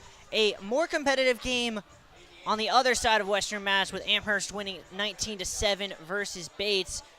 Colby in a tight match with Trinity lost 17-7, and well, Middlebury, their magic seemingly has run out. They got run over by Wesleyan 43-7. On the other hand, we've also been looking at a bunch of Jumbo's teams here, and they've had some interesting results. Volleyball has had an unfortunate day with a 3-0 loss to Whittier and a 3-1 loss to Calvin. However, both soccer teams have been very successful. That women's soccer graphic is flipped. It should be 3 for Tufts, 0 for Colby, and field hockey with the biggest win of the day, 6-2, as we get set to resume play at the start of the second half. Henry, what do the Jumbos need to do differently to reestablish the offense we saw in the first quarter? I mean, they've been just shooting themselves in the foot with turnovers, really. Every time they've had the ball and held onto it, they've looked great. A lot of easy concepts. Berluti looks great outside of the 2 mishaps on the interceptions. I mean, frankly, his second interception was just a fantastic play by the defense. I don't mind him taking a shot like that at all. But I just would like to see them get back into rhythm, take control of the game again, and march down the field like they've been doing, and just instead cap it off with a scoring drive. It feels like a game that should be 20-point Jumbo's lead. Instead, it's 3 as we get set to kick off the second half. Caden Perry going to kick it away. Andre Smith back deep for the Jumbos, and Perry not going to let him have a chance at it. Yeah, Perry's got quite the leg here. That's like 3 kicks now that have gone right out of bounds over Smith's head. It's a touchback on the kickoff, so the Jumbos will start on the 25 here. And we'll see what sort of formation they come out with. Matt Rios here on the near side. He leads the Jumbos in catches tonight with 5. Fleckner 1v1 on the far side.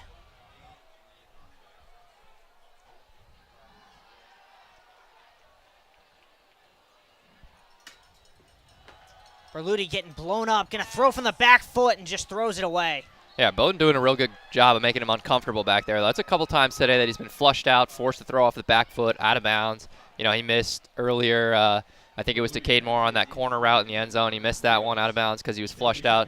Bowdoin's doing a real nice job pressuring this offensive line. And the weak spot in the offensive line is where we kind of were wondering about. It's with the triplets on the right side. Well, yeah, it definitely there, and there's also some youth on the left side as well that I think it's just they can really take from either end. Handoff to Shapiro, and he's going nowhere. And the Jumbos are going to get themselves in a bit of a tight spot here with a 3rd and 10 to start the second half. Yeah, I mean, I'm wondering about the mental side of coming out 10-0 super fast and then kind of slowing down, taking your foot off the gas pedal a little bit since then. I mean, it's been unforced errors, really, that have killed. It's eerily reminiscent of a reverse of what happened in this matchup last year, where Bowdoin went out to a 10-3 lead before the Jumbos ran away with it with 21 unanswered. Berluti solo, 4 left. Takes a look, now going to scramble left, throws the out route. Space here for Greco. Can he get to the stick? I don't think he did. They're going to say he was not able to get to the first down, and a 3-and-out for the Jumbos to start the second half. Yeah, I mean, again, real nice job of Bowdoin. They took all the guys who were going past the sticks and they covered them really well and said, here, you can have this one underneath and make a man miss, make 2 men miss. But unfortunately, you know, Greco could not get that done. And once again, the Jumbo special teams unit out to do its job. We'll see if they can maybe change the game the way that Bowdoin's special teams unit was able to, force in the fumble from Andre Smith. Low snap. Punt is away. End over end. Fair catch being called for and caught comfortably in the end by Isaac Jones. And relatively good field position for the Polar Bears. A minute and a half into the second half. They'll start on their own 34. Yeah, I mean, the vibe in this game just has really felt like it's flipped, especially here in the stands. people usually clear out at halftime of the homecoming games, and that could really play a role here. I mean, when the Jumbos scored early, things were lively. It was very loud in here, hard to start So it a is drive. interesting because it's such a competitive game. There's actually been less clear out than normal. As Long in the shotgun here, Watson motion in front of him. Handoff there. Ramos has a gap to the right side, cuts back to the left, and is going to get 8 on that one. Yeah, it's really nice to watch this Bowdoin offense working some more speed into their game. A lot of their stuff so far has been power runs up the middle, like really right off the guard's butt or the tackle's butt. This time they really whipped it outside with Ramos and used his speed to their advantage. And a good job there using Hogard in his late motion as almost a diversion to use him as the lead block. Got the eyes drifting to him, and we're able to run that little jet sweep handoff to Ramos.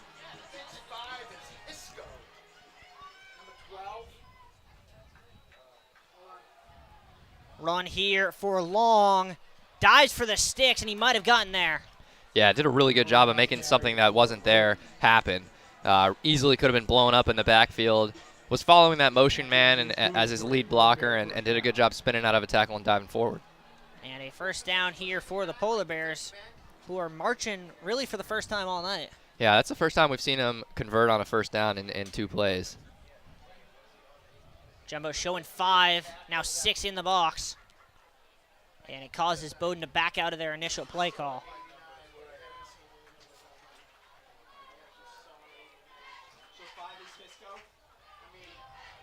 Out route, all sorts of space here for Ty Conley. He'll get to midfield, no further, as all of us coming over with the tackle. Yeah, I like this because Tufts is still loading the box. They had 8 guys in the box. And so when you spread them out in trips set like that, you can run the underneath route and have your other wide receivers clear out and block and pick up a little bit underneath. Trips now to the right for Bowdoin. Long with Watson, or excuse me, with Ramos. Everyone seemed to stop as if the whistle had blown. Did not hear one up here. And now 5 left on the play clock. Handoff to Ramos, gets through 2, still to the second level, diving for the pylon, and it looks like he's just short of the sticks. And a whistle comes in. Looks like Dom DiCrescenzo's helmet came off. Yeah, really speedy run, slipping through tackles, being real elusive, getting skinny when you need to, and fitting through the holes to get real close to that first down. Oh, looks like they gave it to him, that first down mark. That is a generous spot for the Polar Bears, who now have a 1st and 10 on the Jumbo's 45. This by far their best drive of the night. Yeah, this is why halftime is so crucial. You can make big-time adjustments. Trips left again. Long goes the option to Ramos. This time the Jumbos get there. A nice intervention from Anthony Hawley. I like the concept there with the motion out with the wide receiver. It pulls the safety over and takes one guy out of the box. Theoretically, would free up some open running lanes for your running back. Personnel change across the board here for the Polar Bears. Into the backfield is Bobby Rodolakis. Spread here for Bowdoin. Jumbo's bringing 5 in the box. Back to pass is Long, out route, in space. Pozemski looks like he's short of the sticks. And it'll be 3rd and short here for the Polar Bears. Another quick game concept where the quarterback knew where he was going with the ball before it was snapped. But, man, he let his wide receiver get lit up there. Yeah, it's not a definition hospital pass, but I don't think Postemski's going to be thanking him for it. No, you see how the quarterback really just took a one-step drop. The whole time was looking at him, just knew where he was going, identified it as the route pre-snap. 3rd and 4 here for Bowdoin, and you can feel the momentum of this game hanging on a knife's edge. Long with the hard count.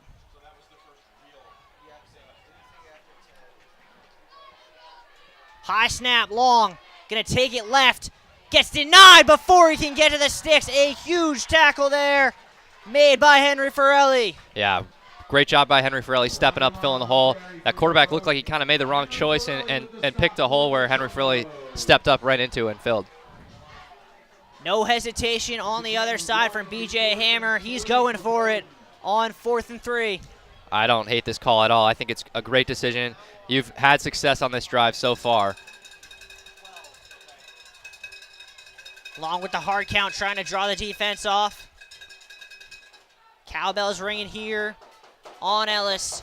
5 left on the play clock. Long has the option, takes it himself, up the middle, has a hole. Long's going to take it all the way to the house, and the Polar Bears have the lead. What an absolute change of events. If you told me in the second quarter with 10 minutes left that we'd be looking at a 14-10 Bowdoin game, I wouldn't believe you. Jumbos were so worried there about the option, they forgot to watch the leggy quarterback, and Long just took off. Yeah, they were showing blitz with 3 guys on the line, and they went with it. And when you send the all-out blitz, there's no one behind you. Made a great decision to pull it and run for a big touchdown. Casey lining up for the PAT, and that one is up and good.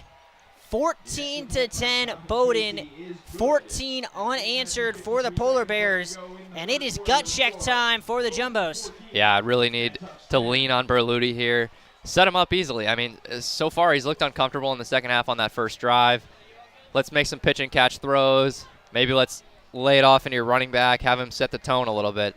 But, hang onto the ball for more than a couple seconds this time. Yeah, that first drive lasted all of 90 seconds and did not get them any progress offensively. And now that Bowdoin's really showing you something on offense and that they have the ability to make a drive, which they hadn't shown until this previous one, I think you have to fear their offense a little bit more, whereas prior to that drive, you've been sending the house at them with your defense. Now you really need to rely on your offense to step up. If I'm Bowdoin here, what I'm most worried about right now is keeping this away from Smith, because he's someone who could change the momentum in this game with one play. And as I say that, they hit it right at him, and he's going to take a knee rather than take it out. Safe decision, and now Berluti and the boys will start from the 25. Berluti and the boys, who have not scored since halfway through the first quarter now, despite being in the red zone 3 times since. Yeah, this is quite an unusual scene, and especially seeing Berluti with 2 interceptions when he only had 5 all of last season. I hate to assume it's taken a toll on the offense, but that's mentally a little challenging, and as a quarterback, you just got to let those go and start slinging it again. Spread with more to the near side. Shapiro in the backfield alongside Berluti. Blitz shown, handoff to Shapiro, cuts through a gap, cuts up the middle, up to about the 33. Great play to start the drive with. Huge pickup, 8 yards, and your running back looks great, real shifty, and found the hole. And maybe that's what the Jumbos need, to go a little bit bigger and just try and pound the run game, which was so effective for them a year ago. Yeah, absolutely. They relied on that all year long, led the league in rushing yards, and that's something that hasn't really shown through today. Berluti looks left, now comes set.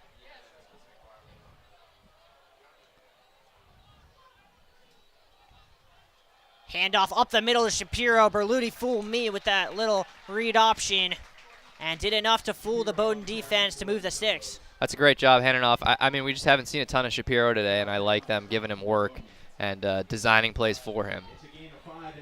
I don't hate the idea of really, letting him have a drive. Jumbo's loading up the talent on the left side. Fleckner and Moore to the wide side. No one wide near side with 6 on the line.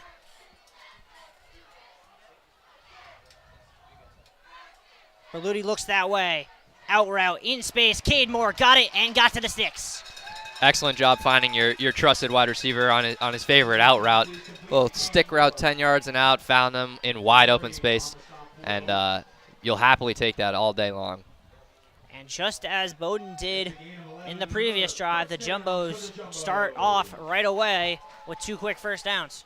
Yeah, we just need to build on this with another first down and then another one. That's something that we kind of have lacked on the last couple of Tufts drives. Opposite formation as the play prior. Motion now from Gettings. Taking a shot. Little high, going up and grabbing it is Rios. He didn't care. He's got air. Fantastic job from Berluti finding the hole. He his wide receiver Fleckner sat down right where he needed him.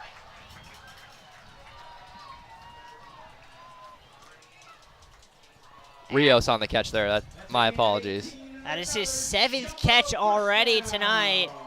And the Jumbos now banging on the doorstep, well into Bowdoin territory.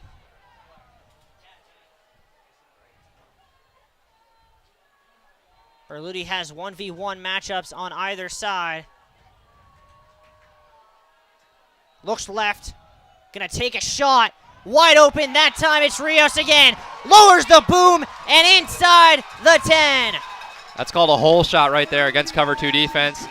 That cornerback sat and the safety stayed over top, and that's where the hole is. Huge truck from Rios, making his presence known. Yeah, we were wondering who was going to step up in place of Jaden Richardson. Matt Rios putting his name in the ring, saying, I'm in. 1st and goal for the Bows. Berluti looks that way. Rios could not quite catch that one. Yeah, I got a little greedy. Want to give your guy Rios a touchdown, a reward after having such a nice drive.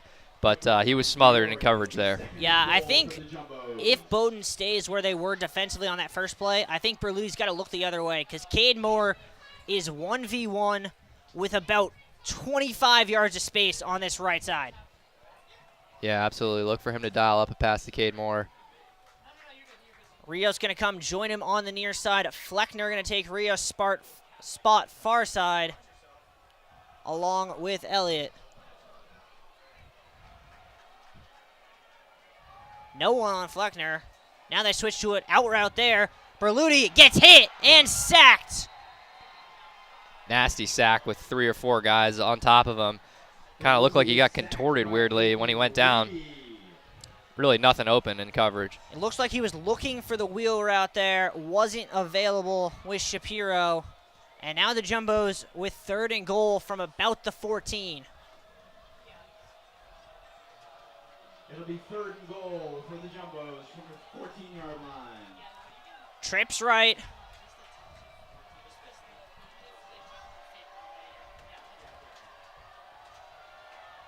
Bowdoin crowd making some noise. Play clock down to 4. And timeout call by Berluti as the Bowdoin crowd prevented the play call from coming through clearly. Yeah, that sack on the previous play I think just sent Tufts back and sent them questioning what next to run. When you take them back to the 15, it's really, your only option is to pass, whereas where they were before on the 8 or so, you had your whole playbook. At the same time, Berluti's a great enough passer that you'd expect him, even from the 14, to be able to find someone. The question, I think, is can the offensive line give him enough time? Because they've started to show some significant holes in this second half. Yeah, absolutely. And I think Bowdoin's noticing some mismatches that maybe they want to start taking advantage of with their strong linebacking core, sending some blitzes in. But what you can't afford to do if you're Berluti is force something, because right now you're comfortably inside of Von Seelig's field goal range. You'll take 3 points on the board. You cannot force something and risk giving up another turnover. Yeah, especially when you've had 2 turnovers already in a scoring, one in the red zone and then one just outside of the red zone.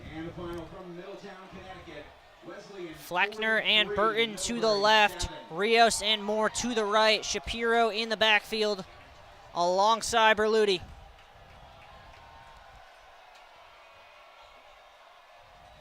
Takes the snap, looks right, throws towards Rios. Did he catch it? No! Man, I thought he had that one for a second there. He got up. He did. He is showing he has the hops, but couldn't quite come down with that one. And on will come Von Seelig. I like that throw, though, like you were saying, not forcing something. That's a ball where you put it, and it's either your guy or nobody. And that's not a risk of throwing an interception when you make a throw like that to the corner. From the left hash here, this one will be from 31. But the referee's going to call this dead. Their timeout. They need to respot the ball. And a big kick here with 4:42 to go in the third.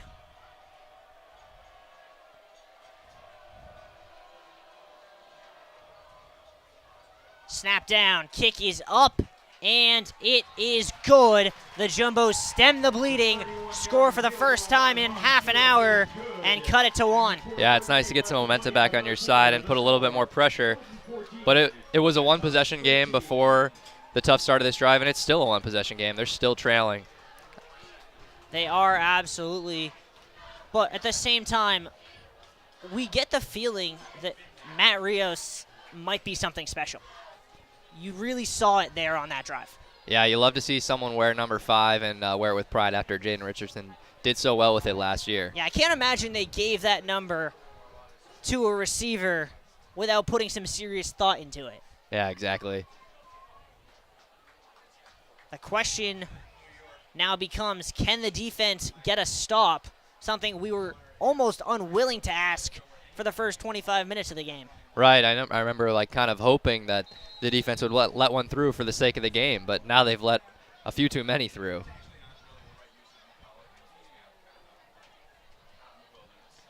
Lawler lines up to kick this one away. That one's going to hang up. And a return taken late. Cutting through and getting blown up. Absolutely lit up on the kick return. Yeah, Sam Schwartz decided late to take the kick. He made the wrong choice. He's going to feel that one tomorrow. Absolutely. Flew into him with his shoulder and just knocked him dead on the ground. That's how you set the tone before the offense comes out on the field. And speaking about setting the tone, one thing that would really change the momentum would be if this Jumbo's defense, which was so good a year ago, could force a turnover. Yeah, absolutely. I was just thinking the same thing. It's strange seeing them have a game with 0 turnovers so far. It'll be 1st and 10 from the Polar Bears. Long right back in there. Trips left here for the Polar Bears.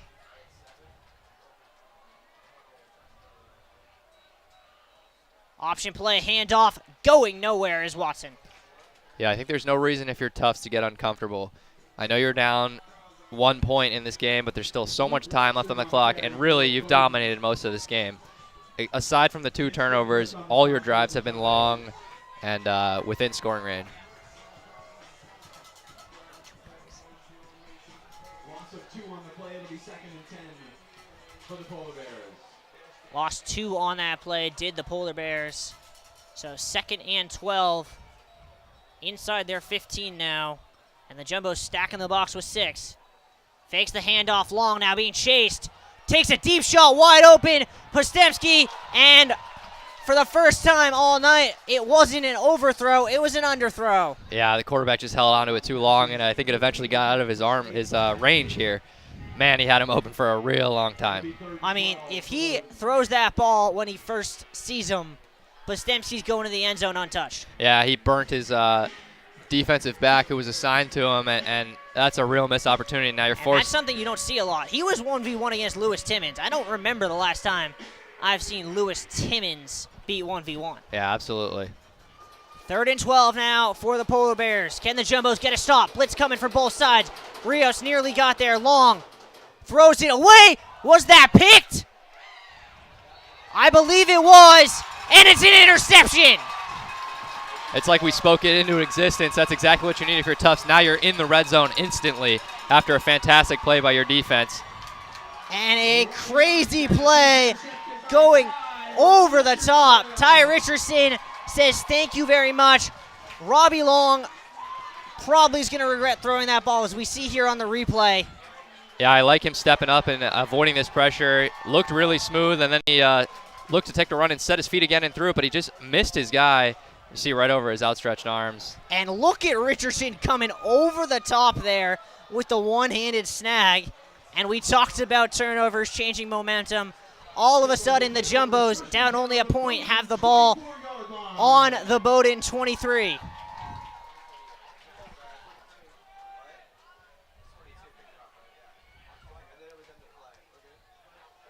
Berluti, handoff, Shapiro up the gap, all the way to the 15. Man, he's shown some great juice today. A lot of good bursts right out of the hole, and that's another long run from Shapiro.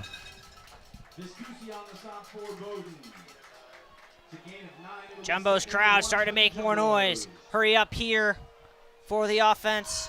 Then Berluti decides to slow it down. Has Rios in what looks to be double coverage on the near side. Cade Moore up top, 1v1.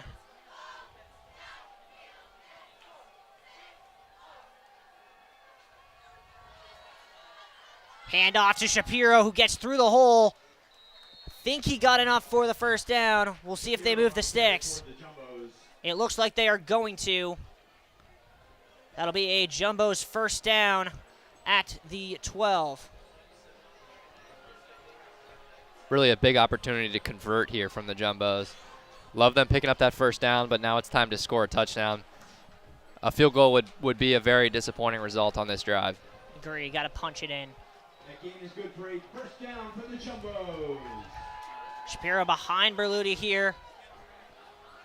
Jumbo set. Now motion here from Elliott. Bootleg, Berluti finds him, but it's just a little bit thrown too low. Yeah, Bowdoin not fooled at all by that bootleg. They covered that flood concept coming out to the right. Every man had another man on him. There was really nothing open for Berluti, and got lucky that fell to the turf, not picked off by Bowdoin. But at the same time, I kind of like to see a little bit of change in the offense, vary some things up.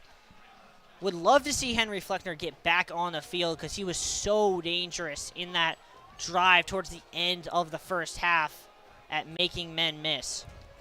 Yeah, really, Tufts did a fantastic job just getting them open in space, and that's something that they've gone away from since. In the spread here, Berluti, handoff, Shapiro going left, gets through one, and to about the 10, but no further, as this will now be third and somewhat long for the Bows.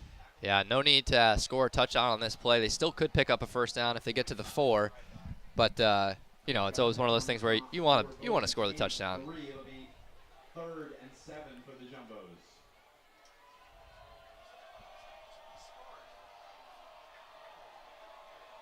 I think it usually feels effectively like 3rd and goal rather than 3rd and 7 from here, just because you don't have a lot of plays that go 7 yards and not 10 yards.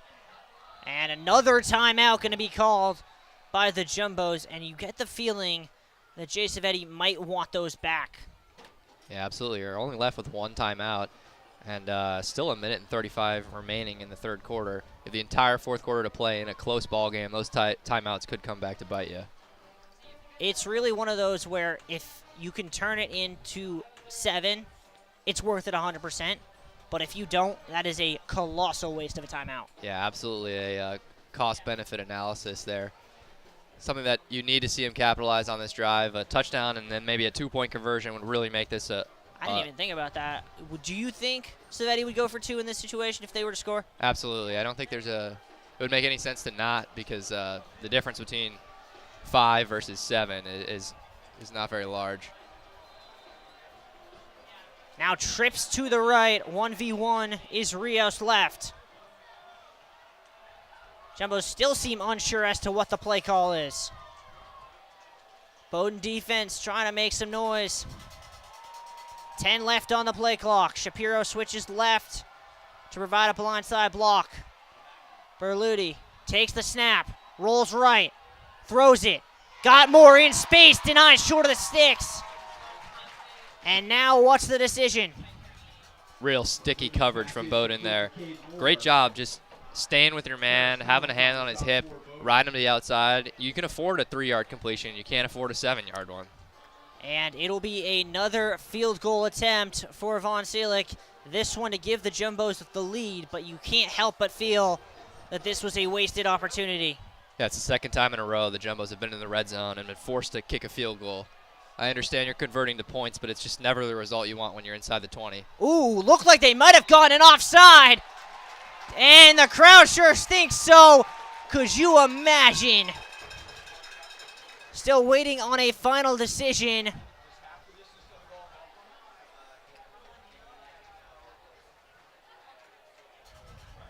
Offside. And the question is, does this move the sticks? I don't believe it would, because it's half the distance, which at 7 yards would be calculated to 3 yards, putting them about even. Still has not seen a decision. And they're going to put up the 1, so it'll be 1st and goal from the 4.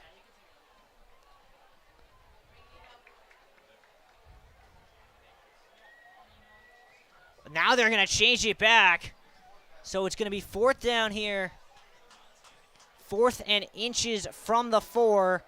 Savetti asking for an explanation. Referee's getting some communication from above. Crowd starting to get animated. 4th and 1 for the Jumbos. Yeah, I mean, the proper call here should be 4th and 1. That offsides is half the distance to the goal, and that should only move you about 3.5 yards, give or take. Not enough.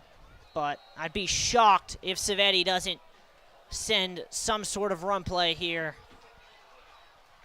This is where you'd love to see, as the Eagles love to do, the tush push. Yeah, I'm not sure if the Jumbos have the facilities for that yet, but something that maybe they could work in throughout the course of the season. Ball on about the 4.5.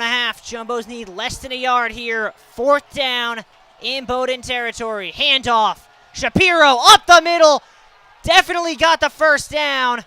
Looks like it's going to be 1st and goal.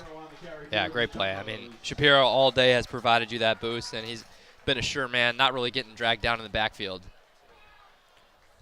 And a great job just churning the legs from Shapiro, falling forward, and it'll be 1st and goal from the 2.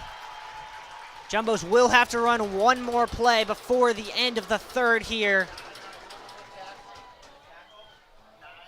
But you almost wonder for the Jumbos, would it be better for them not to score on this play and make Bowdoin have to think about being inside their own 2 for the entire quarter break? Berluti under center. Jumbo package Shapiro into the end zone, and the Jumbos retake the lead. Great job. We're 2nd rushing touchdown of the day. He's been kind of this Bowdoin's defense is weakness all day long. Great job just shooting the gap, going to his right, finding some space, finding some blue, and the Jumbos, just as Bowdoin did, respond right away. Yeah, real tough runner inside the red zone. He's been fantastic so far today. And a real interesting formation lineup. Jumbo stacking the line to the left, and now they're going to bring it centered. And I guess you were wrong, Henry. I was fully expecting them to go for 2. The math says you should. Savetti says I'll kick. Low snap, great save, and Seelig puts it through the uprights. Yeah, I'm not sure why you go for 1 there. Maybe you don't trust your team to go for 2, but I think, frankly, you could dial up the same play you just scored a touchdown on and hand it to your big running back, Shapiro. And we talked about momentum shifts. Bowdoin went on a 14-0 run, spanning the halftime break. Then the Jumbos woke back up in the span of 4.5 minutes, 10 unanswered. Really capped off by that interception from Ty Richardson. Yeah, absolutely. Great interception to put yourself in a good spot to score. And big 4th down conversion, like you said. I think now the pressure is really on Bowdoin to produce a drive. Down 6, you have to score a touchdown. You could score a field goal here, but you don't feel great about that, having to put your offense back out on the field a 2nd time and at least score a field goal again. It's really a question of which Bowdoin offense will we see. Will we see the one we saw the last drive, or will we see the one we saw 2 drives ago that moved down the field with ease? Ball is set to kick off for the Jumbos. Fair catch called for immediately by the Polar Bears. So they will start from their own 25 on what will be the last play of the 3rd quarter. Yeah, I mean, we've seen the Bowdoin offense only have success with that quarterback keeper really the one time that they scored that touchdown on, and that was because Tufts sent the house at him, and he kind of got in behind. So I really don't anticipate to have much success in this end of the field when Tufts is unlikely to be blitzing like that. I think if Bowdoin wants to be able to move the ball, they're going to actually have to throw it in this 4th quarter. Yeah, I completely agree. I know they haven't had success doing that, but you know, we've seen them break open. He missed on underthrew it last time, and a couple overthrows before. The opportunities are there. Here is Long under center. Takes the snap, looks to throw, instead going to run to the right. Now cuts back middle, will get a 1st down. That'll take us to the quarter break. After an eventful 3rd quarter, we go to the 4th. Jumbos with the lead, 20-14.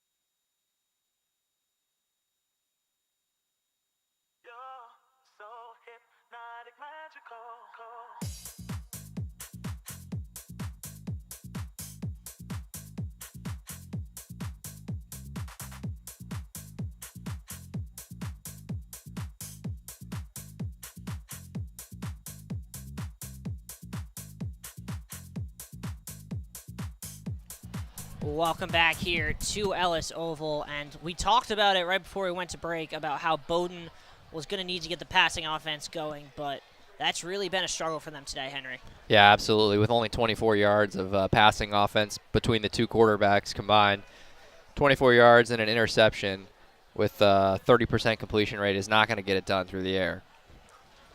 It's the opposite of their offense last year, where their passing game was significantly more efficient than their rushing. Handoff. Ramos trying to cut back, and he learns that he can find a hole, apparently. Was kind of expecting him to get blown up, but Ramos so shifty, able to turn that into a positive play. Yeah, usually when you turn out of an ankle tackle and look like you're going to reverse the field, you get met by a big linebacker coming across, but he slipped through that tackle and found a nice 3-yard pickup.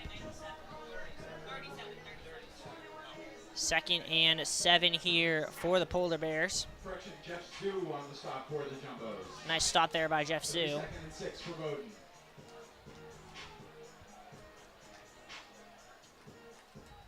Jumbos in the nickel. Running here is long, has a gap to the left, and then just falls. Could not tell if that was a design slide or if he just lost an edge. Yeah, it kind of looked like he slid, which is odd because he hasn't done that once all day, and he's been powering it up the middle. But not only that, I think if he doesn't go down there, he can get to the sticks on that play. yeah, he must have slipped up on the turf. It's costly nonetheless, because now it is 3rd and 3 for the Polar Bears.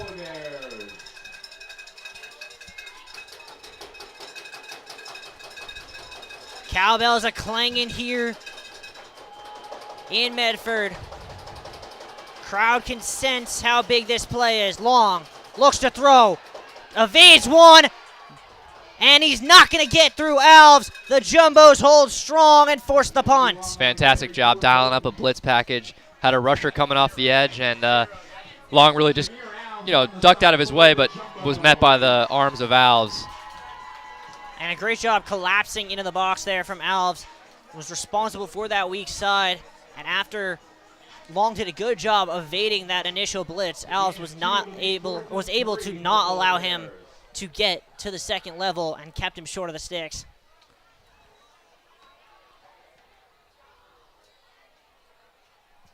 That punt shanked. Smith not going to play that game this time. And a beautiful punt for Bowdoin will pin the Jumbos inside their own 10. Yeah, a couple times today we've seen some really nice, favorable rolls for this Bowdoin team. And that's another one right there, pinning them inside on the 6. Going to see probably some jumbo packages coming from Berluti and the offense. Well, there's no question who's been winning the offense and defense battles of this game, and that's the Jumbos. But the special teams battle has gone decidedly one way, and that is in favor of the Polar Bears. Yeah, absolutely. They've done a great job turning the field and pinning Tufts in bad spots. We'll see what the Jumbos do here. They are in a jumbo package. Going to try and get out of their own backyard as they're currently starting on their own 6. Berluti, hands off, Shapiro. Might have gotten back to the line of scrimmage. I don't even think he got there. Yeah, I mean, real tough sledding when you got 7 offensive linemen out there and a lot to run behind, but Bowdoin did a great job sending guys in the box and committing to stopping the run. Loss of 2 on the play. And you wonder if the Jumbos want to get out of this, they might actually have to risk throwing the ball from their own end zone. Yeah, I don't know. This is one of those unsavory moments where you kind of just have to bite the bullet and hand it off. Berluti with a nice handoff. Shapiro lost the ball. That one's on the turf. We'll see who comes up with it, but I think that's turnover number 4. It's just a crucial mistake there from the young running back. Unfortunate because he's been having a fantastic game all day, but my goodness, Bowdoin is in a fantastic attacking spot, only down 6 points. And all of a sudden, Bowdoin, for the second time tonight, gets a red zone opportunity gift-wrapped for them. Absolutely. I mean, now if you're Tufts, you're really happy if you can hold them to a field goal stand. But the way that that Long has been running lately, I think it's going to be challenging, the way that he's just been overpowering the Tufts defensive line. If I'm the Jumbos, I'm almost willing to send a blitz, make him try and beat me with the throw, risk getting beat over the top. I absolutely agree. I have no problem running a cover 0 blitz. I wouldn't necessarily run it on first down, though the crowd sure wants them to. Trips left with 6 offensive linemen. Long option play, shovels to Ramos, and the edge just set there by Richardson. Yeah, great job holding the edge, like you said. It was set really hard, and they just flushed him outside for a loss of 1.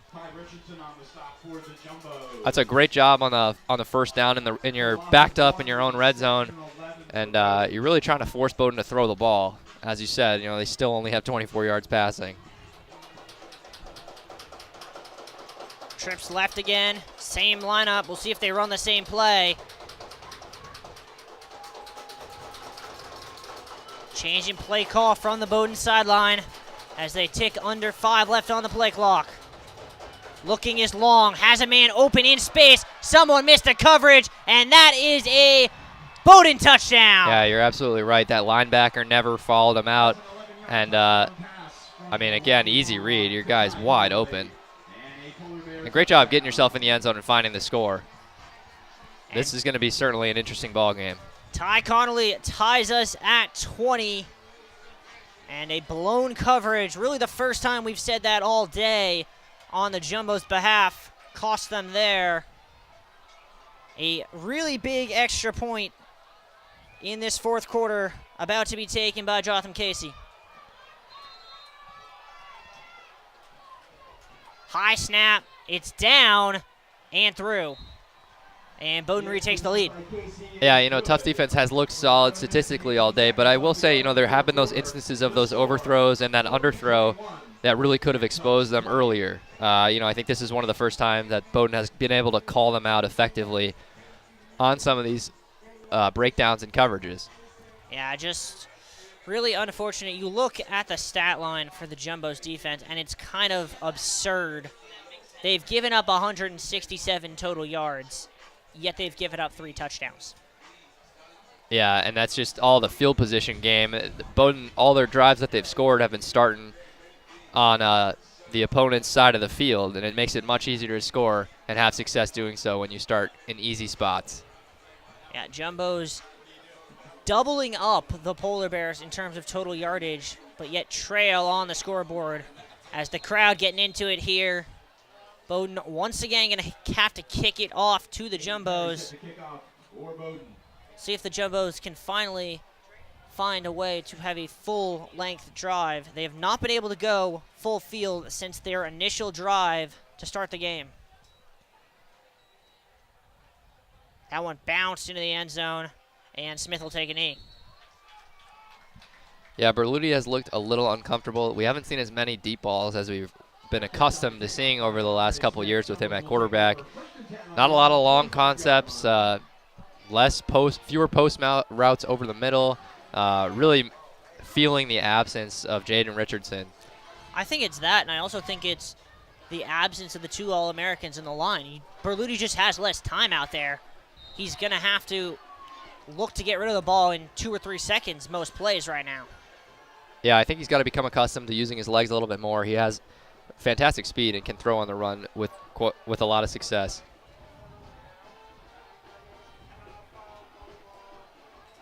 Low snap, Berluti takes a shot down the right side, overthrown, looking for Rios. Real dangerous ball there. The DB flipped his hips just a little late, but I think he could have run under that had he seen it was coming his way earlier. Yeah, going to what you mentioned about Berluti's legs, currently on the negative today in terms of rushing yardage at -3.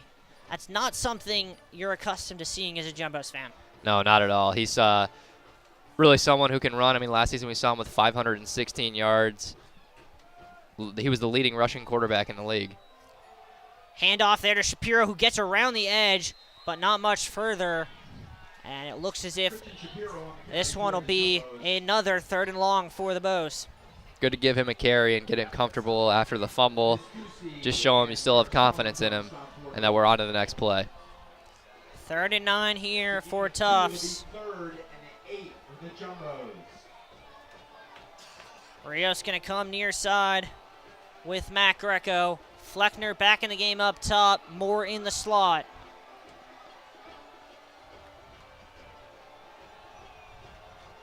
Berluti drops back, looks left. Finds the post, open, caught. Who else but Matt Rios? Yeah, it's a great route against his zone coverage right there. He just stuck down and really found the soft spot, and Berluti put it right on his chest. And that is now a 5th catch by Rios on the day.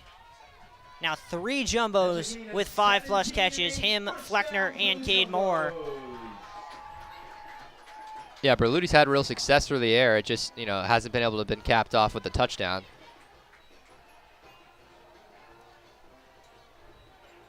Looks right, gonna roll now, has space. Can he take it? Instead throws, wide open up the middle is Elliott at the 10 and lowers the boom down to the 5. Fantastic job by Berluti extending the play. You saw him pointing at his tight end, telling him to flow downfield and find the soft spot that Berluti could see better than he could. Way to put it right on the money and hit him in stride so he could finish that catch out with a great rack. And all of a sudden the field flipped once again. Jumbos on the 5. Berluti, handoff, Shapiro. Still moving the legs down to the 2. Yeah, would not be surprised to see Shapiro get another touchdown look here. Potentially see his 3rd touchdown of the day. Well, they are going jumbo package here, so odds are you're about to be right, Henry. And that'd be a great start to his young Jumbo's career. So we tick under 9 minutes to play here at the Ellis Oval.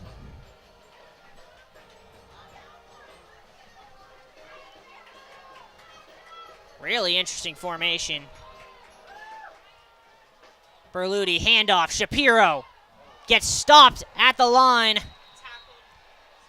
Might have been a tackle for loss.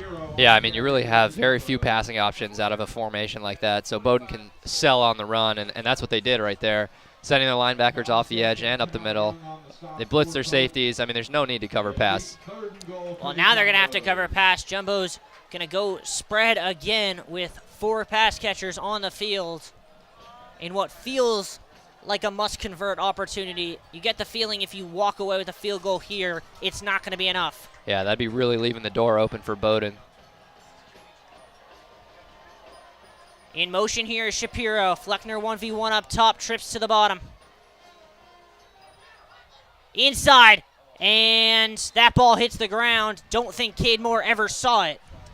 No, I tried to stick it in a tight window, and maybe there was a little daylight, but really a tough pass, and Bowdoin did a good job clamping everything up. And so Vaughn Seelig will come out again, trying to make it 3 for 3 on the night and reclaim the Jumbos lead. Really another red zone missed opportunity from Tufts, and I feel like I've just been repeating myself all game long, and as we see Vaughn Seelig come out onto the field over and over again. Low snap save, Seelig right up and true, and the Jumbos retake the lead. The 21-yard field goal from Vaughn Seelig is good. And with 7 minutes I mean, great job getting points on the board and, taking the lead, but a lot to be asked for still with 8 minutes left on the clock. Flag is on the field. Interesting to see what the call could potentially be. Most flags would not matter. However, a roughing the kicker would be an automatic first down. Looks like it's a flag against the Jumbos, but I believe it occurred post-play. So I believe it'll be, because it's a personal foul, it'll be assessed on the kickoff. Yeah, I think you're absolutely right. Looked like one of the linemen got into it after the play, and they're going to suffer from that on the kickoff, but this is how you open the door for Bowdoin, and maybe they have great field position to start, and obviously they only need a field goal now to retake that lead after your unsuccessful red zone drive yet again. Yeah, I mean, we want to talk about really discipline. Bowdoin's done a good job staying away from penalties. They have 1 penalty for 3 yards. The Jumbos, on the other hand, have 3 penalties now for 25. Yeah, absolutely, and I think that's a little bit of that week 1 jitters creeping in. Everyone's not used to getting out on the field. It's been a year since we've really seen them play. But, I mean, on that Tufts offensive side of the ball, Berluti has 320 yards and has thrown the ball 38 times. They're not afraid of slinging it around. It's just Tufts constantly can't cap it off. He still has 0 passing touchdowns. Yeah, if you told me coming into this game that Berluti would have 328 yards but 2 picks and no touchdowns, I would have told you were out of your mind. Absolutely. It's not something that we're used to seeing from him.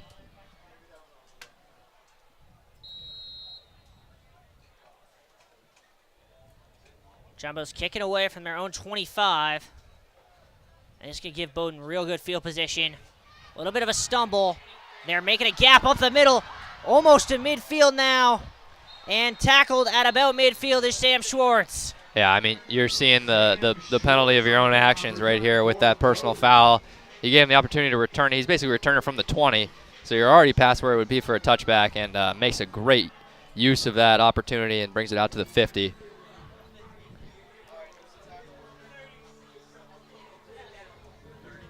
So the ball will be exactly on the 50 here for Bowdoin. 7:48 to go, and the Jumbos' lack of timeouts remaining is something that they definitely need to worry about. The graphic I know shows you 3, but only 1 still remaining for the Jumbos, as 2 had to be burned due to miscommunications in the 3rd quarter. Handoff, Ramos spins back, still fighting, trying to get the extra yard, but he's going to be stopped after about 3. Man, he brings a great juice to this offense. Did a good job hanging on to the ball. Looked like he kind of got a little loose there, protected with both arms and went down. Good pickup on 1st down, making it a short, a mid-distance 2nd down play.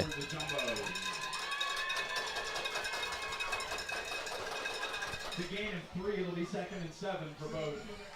2nd and 7 now for the Polar Bears. Long looks left.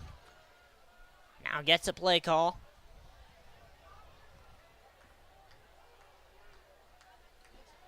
And now the Jumbos stack the box. 2 left on the play clock. Long play action fake blocked at the line by Farrelly. Don't quite know why the players are jumping on it, because that one was a pass all the way. Yeah, great job flushing right in the quarterback's face and putting your arms up and deflecting that ball down. Now making it a longer 3rd down, forcing him to throw likely twice in a row now. Yeah, it'll be 3rd and 7 as a big play there by Johnny Farrelly. 3rd and 7 for Bowdoin.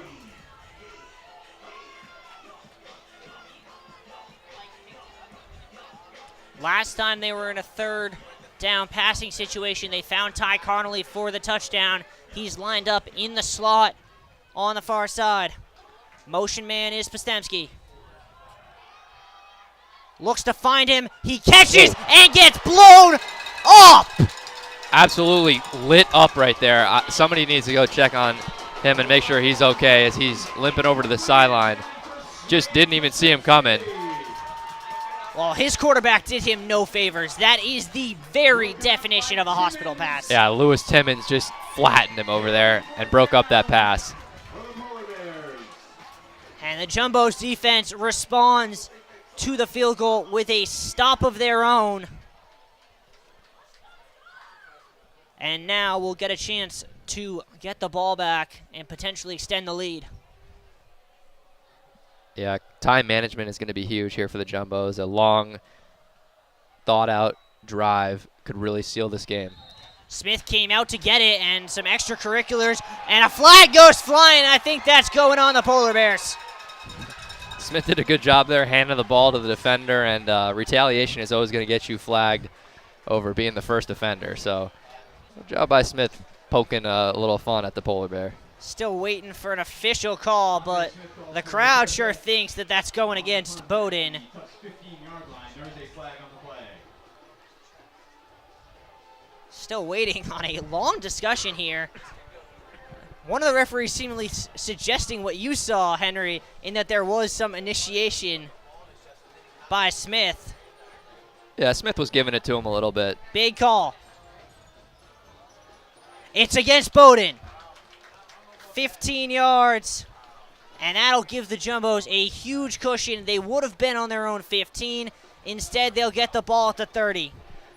Yeah, it's just an undisciplined play right there by the Bowdoin special teams unit. You never throw the ball back at the guy. That'll always get you flagged. That's a non-negotiable.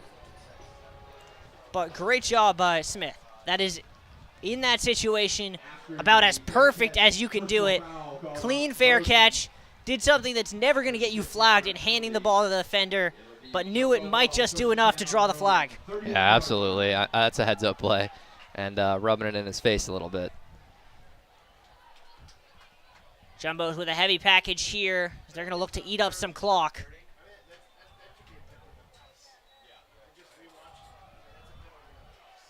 As we see here the replay of what happened on that penalty. And you can see he hands him the ball. Yeah, that's going to get you the call every time. Yeah, realistically, this probably should be offsetting penalties on both of them, but Tufts maybe got away with one there. Oh, I don't think there's any doubt that Smith got away with one, but I also, if you're Isaac Jones, what are you doing? Right. This is a 2-point game in the fourth quarter. Yeah, and field position is really everything.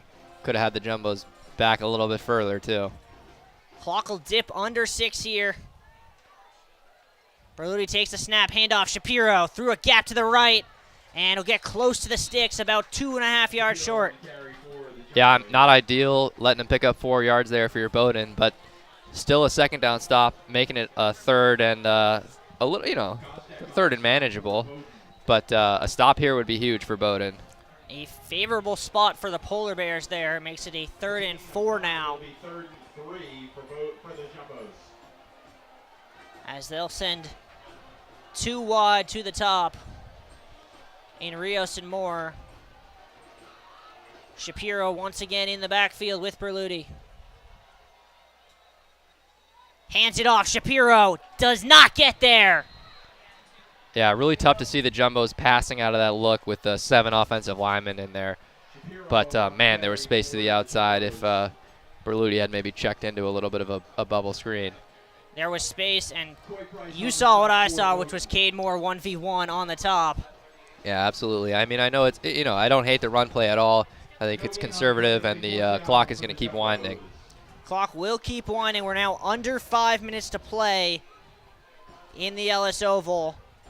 At the same time, in a 2-point game, you're giving the ball back to the Polar Bears. Yeah, and this Polar Bears offense, hasn't been excellent today, but they've made some big plays. Great punt, and that's going to take a Jumbo-friendly roll all the way to about the 10-yard line. In fact, it might just keep on rolling all the way to Somerville. That'll be down at the 6. They completely flip the field. That's huge. This Bowdoin offense has had a tough time when they've started within their own 20, and this is a big prove-it drive from them. That's a 56-yard punt for Andrew Lee. Andrew Lee getting credited for a 56-yard punt, and that all has to do with the way he hit that ball. Such a unique style with that side spin, but it took it away from the return man and allowed the Jumbos to really corner it in, as Bowdoin now has to start from their own end zone in effect. Long with Watson next to him. Gonna try and run it himself. Edge set well. He'll get a couple, but not very far. Yeah, I mean, I think anyone in the stadium could have told you what play was coming. I think they've started off about 9 of their 13 or so drives with that quarterback keeper. I appreciate them disguising it a little bit with the motion, but again, he's just following his blocker and running right up the middle. And Bowdoin, yeah, they have to worry about getting out of their own end zone, but they also have to worry about the clock, which is now under 4 minutes. And QB runs aren't exactly a rapid-fire offense. Long, tried the hard count.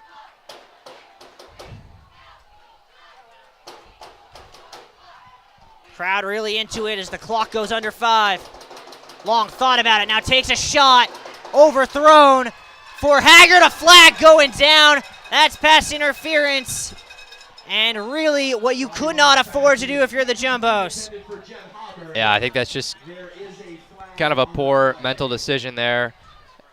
The ball is really uncatchable. It's overthrown, and decides to swat it over his head and just got too physical. Ooh, looking at that on the replay, Hoggard got away with a beneficial call. Not Yeah. only was there not a lot of contact there, that was not a catchable ball. Yeah, absolutely not a catchable ball, and I think he probably sold it a little bit on the fall down to the ground. On the other side, though, the Jumbos are benefited by the college rules. The fact that it's only 15 and not at the spot saves them another 15 yards. So it'll be Bowdoin ball on their own 21.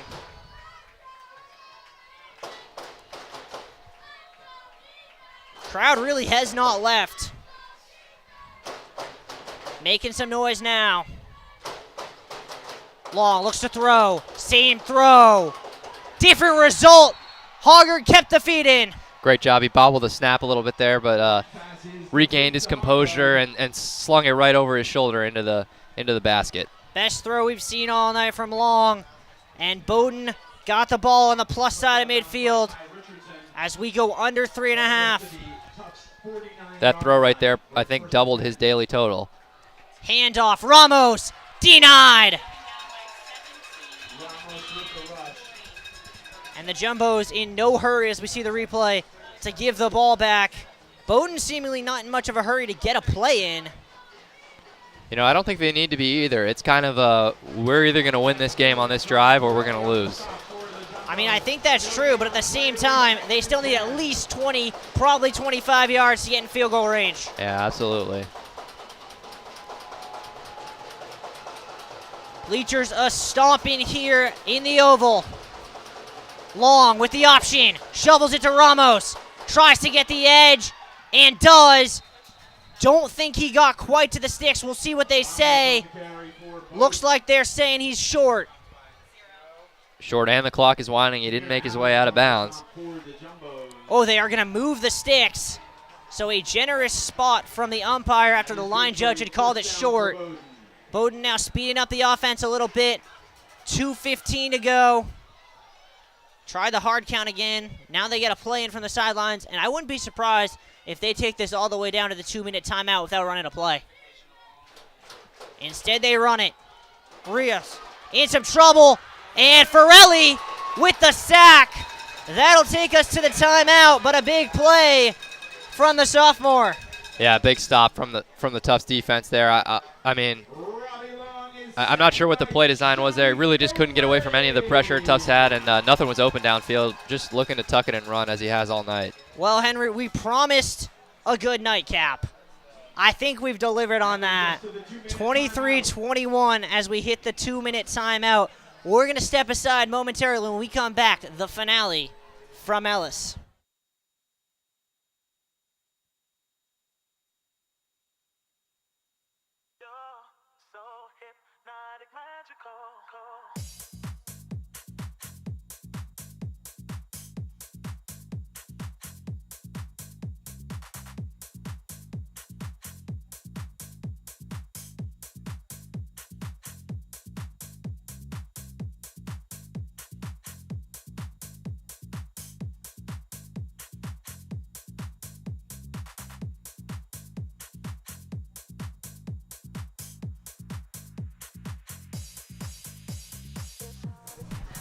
Welcome back here to the Ellis Oval. 2nd down and 11 for the Polar Bears. And Henry, you probably know this better than I would.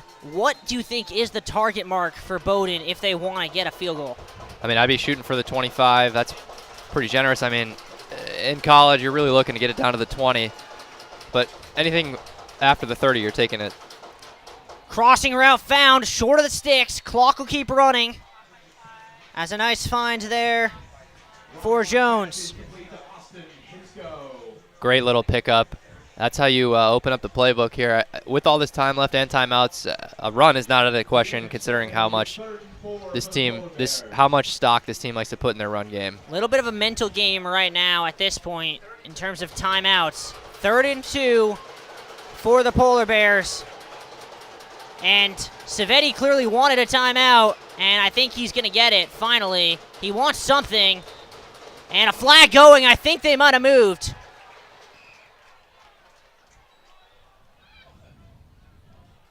And it is a offside. They lined up over the ball to the offensive line, and a critical penalty for the Bowdoin offense. Yeah, I think Savetti was upset with the late substitution from Bowdoin. They had players running on and off the field way too close to the ball being snapped, and eventually got rewarded with the flag. That is a huge penalty. Turns what would have been a 3rd and 2 into 3rd and 7 in what is distinctly outside of field goal range at the 37. Substitution penalty. It'll be 3rd and 8 for Bowdoin. A minute 21 to go on the clock.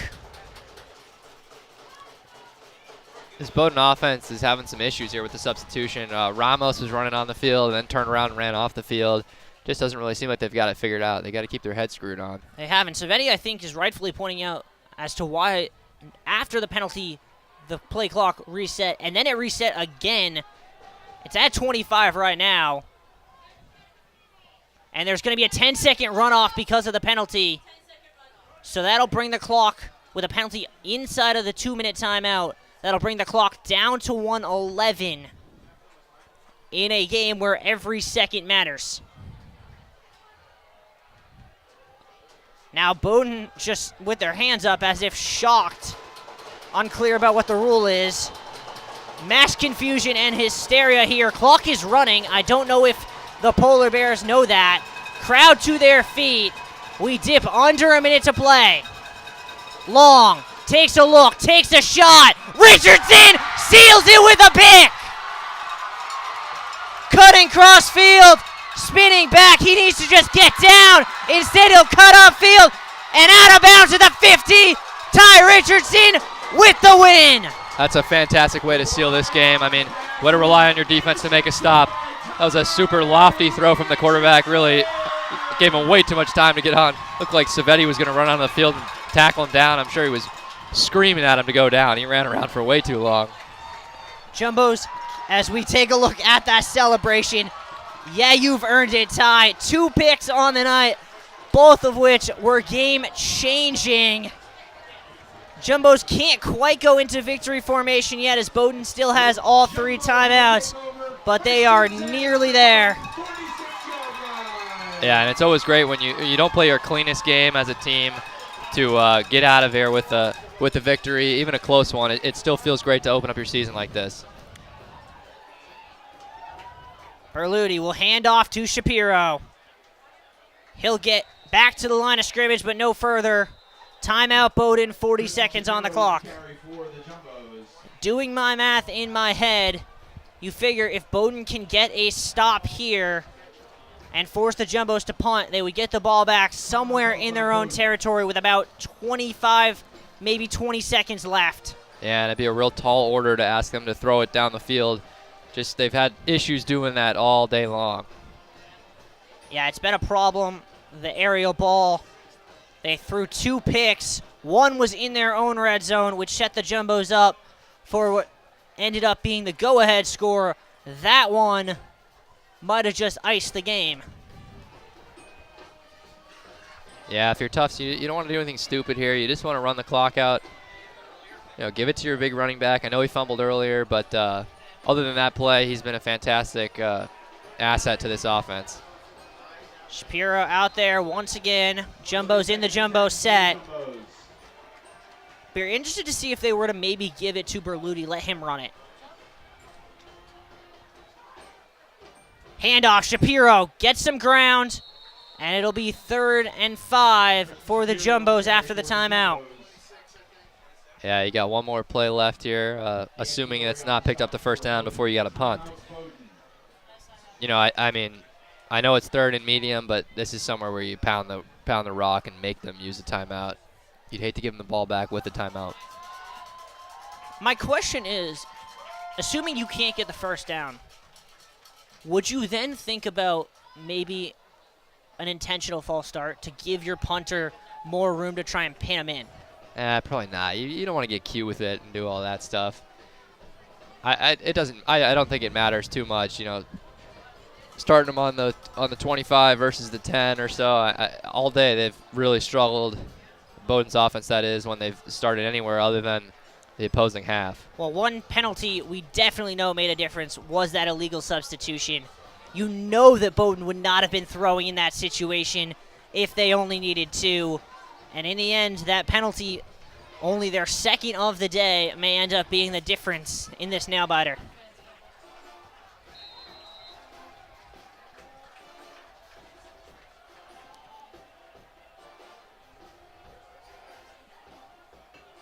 Berluti in the shotgun here. Hands it off to Shapiro. Stopped before the line of scrimmage. That ball is on the turf, but he was well down before. Timeout number 3 called by Bowdoin. And Andrew Lee will get a chance here to pin the Polar Bears deep on a punt with 32 seconds left. Yeah, I mean, with no timeouts left as Bowdoin, you really touchdown or bust. It's going to be tough to get into field goal range without that timeout. Yeah, not only that, even if you theoretically could get into field goal range, you have no way of stopping the clock, and this isn't the NFL where the clock will stop automatically on a first down. You got to get up as soon as they set the ball in college. The clock will keep running. Unlikely to be able to even get up and spike the ball. In all likelihood, they would probably have to get to the end zone. Yeah, I mean, Bowdoin really needs to look to either take a couple quick completions, like take what they can give you. I assume Tufts is going to play pretty far off the ball here and let things go in front of them and try to tackle them in bounds. But if you're Bowdoin, you want to maybe take two, 3 chunk plays, 10, 15-yard outs, and get out of bounds. You still have a decent amount of time left. Andrew Lee lining up max protect for the Jumbo's punt unit. Got to imagine this punt going out of bounds. Don't want to give a chance for a return. Sent end over end. Down to the 5. That might hang up. Dive down. Controlled at the 5. And that might just be game over. Interesting choice by the return man there to let that one go over his head. He almost faked it out, but then that ball had a nice little backspin on it and checked up real nice like a golf ball on the green. And a great play there by Eli McElwain to get down that ball at the 6. And Bowdoin now, well, they need a Hail Mary just to get them in position for a Hail Mary. Yeah, that's exactly right. And judging by the last pass that was picked off, that would be a tough task. Jumbo sending out what looks to be the entirety of their secondary on the roster, along with 3 linemen. Yeah, no need to really send the house. If you can get pressure with 3 or 4 guys, you're in a great spot. Long, in some trouble, ball knocked free. That might be a fumble. And they're going to call it an incomplete pass. For a second, it looked as if that might have been a strip sack. Yeah, he's got to be careful rushing, coming off the edge there, and going to get his arm swiped. Needed to step up a little bit more in the pocket. Down to 16 seconds are the Polar Bears. Low snap. Long able to save it. In some trouble here. He's rolling. Gets rid of it. Got a man. Did he get out of bounds? They're going to say he did. And that was a question because he wasn't clearly going forward when he got out. But they say he got out, so the clock will stop with 7 seconds to go. Bowdoin on their own 22. And this probably will be the last play of the game. Jumbo's with about a 20-yard buffer. Long, steps up, throws over the middle. Lateral play here in Medford. Watson to midfield, cuts through 2, to the 30, hits the deck, and the Jumbos survive. Man, I would have loved to see one of those like Miami Miracle type plays play off, but great job by the Jumbos and an excellent win. Way to get out of here with the win today. It wasn't pretty, but in the end, the Jumbos got the win they deserved. Despite the 4 turnovers, in the end, the Jumbos took care of business down the stretch. And really, it was that little run towards the end of the third quarter that made all the difference. Yeah, absolutely. And it was good to see. I mean, when they came out of the half, the Jumbos looked a little stiff and needed to get their bearings right. But then as the third quarter went on, they looked great again and got back to that first quarter form. We're going to step aside momentarily. When we come back, we'll have some post-game content. Stay tuned.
So hypnotic, magical.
Don't wanna let you know you're so hypnotic, magical.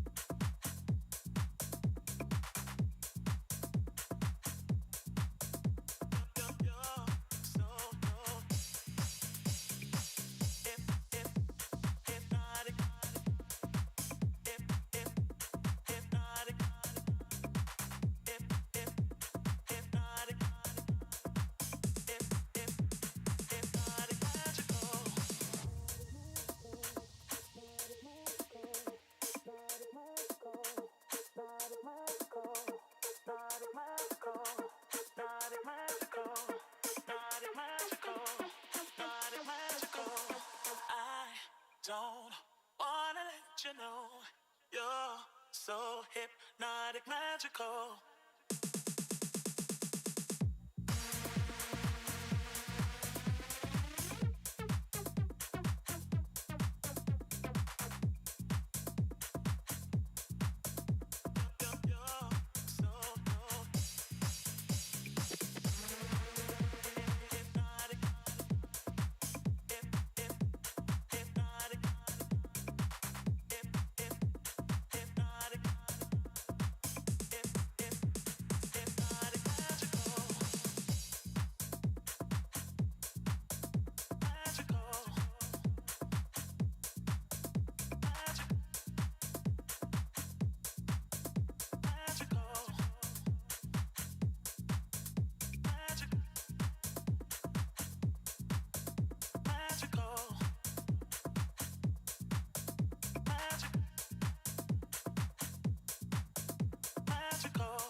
Here post game with Ty Richardson.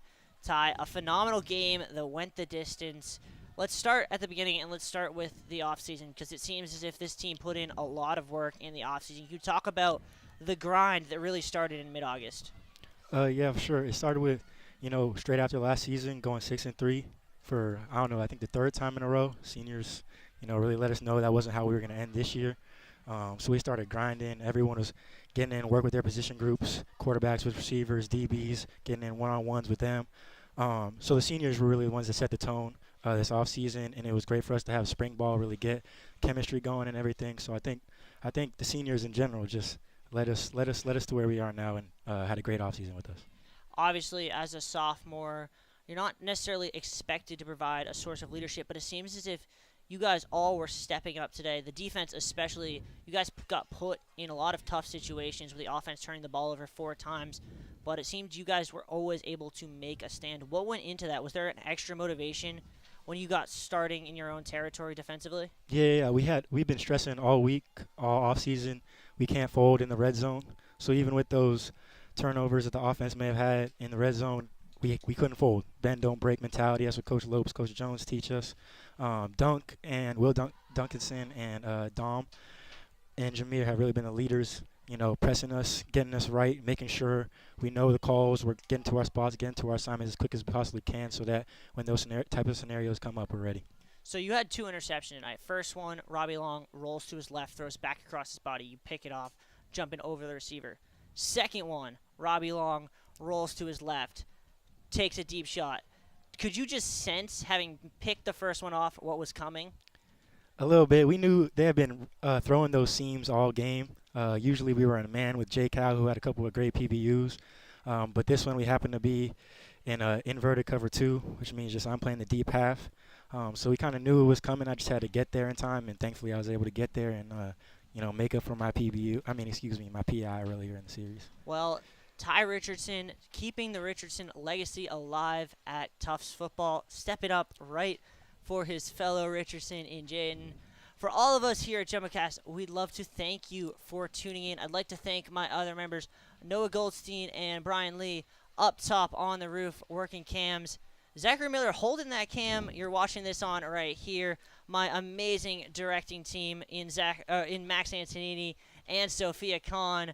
For Henry Burns, I've been Riley Daniel. You've been watching JumboCast, and as always, stay home safely. Thanks, Ty. Thank you so much. You're so hypnotic, magical.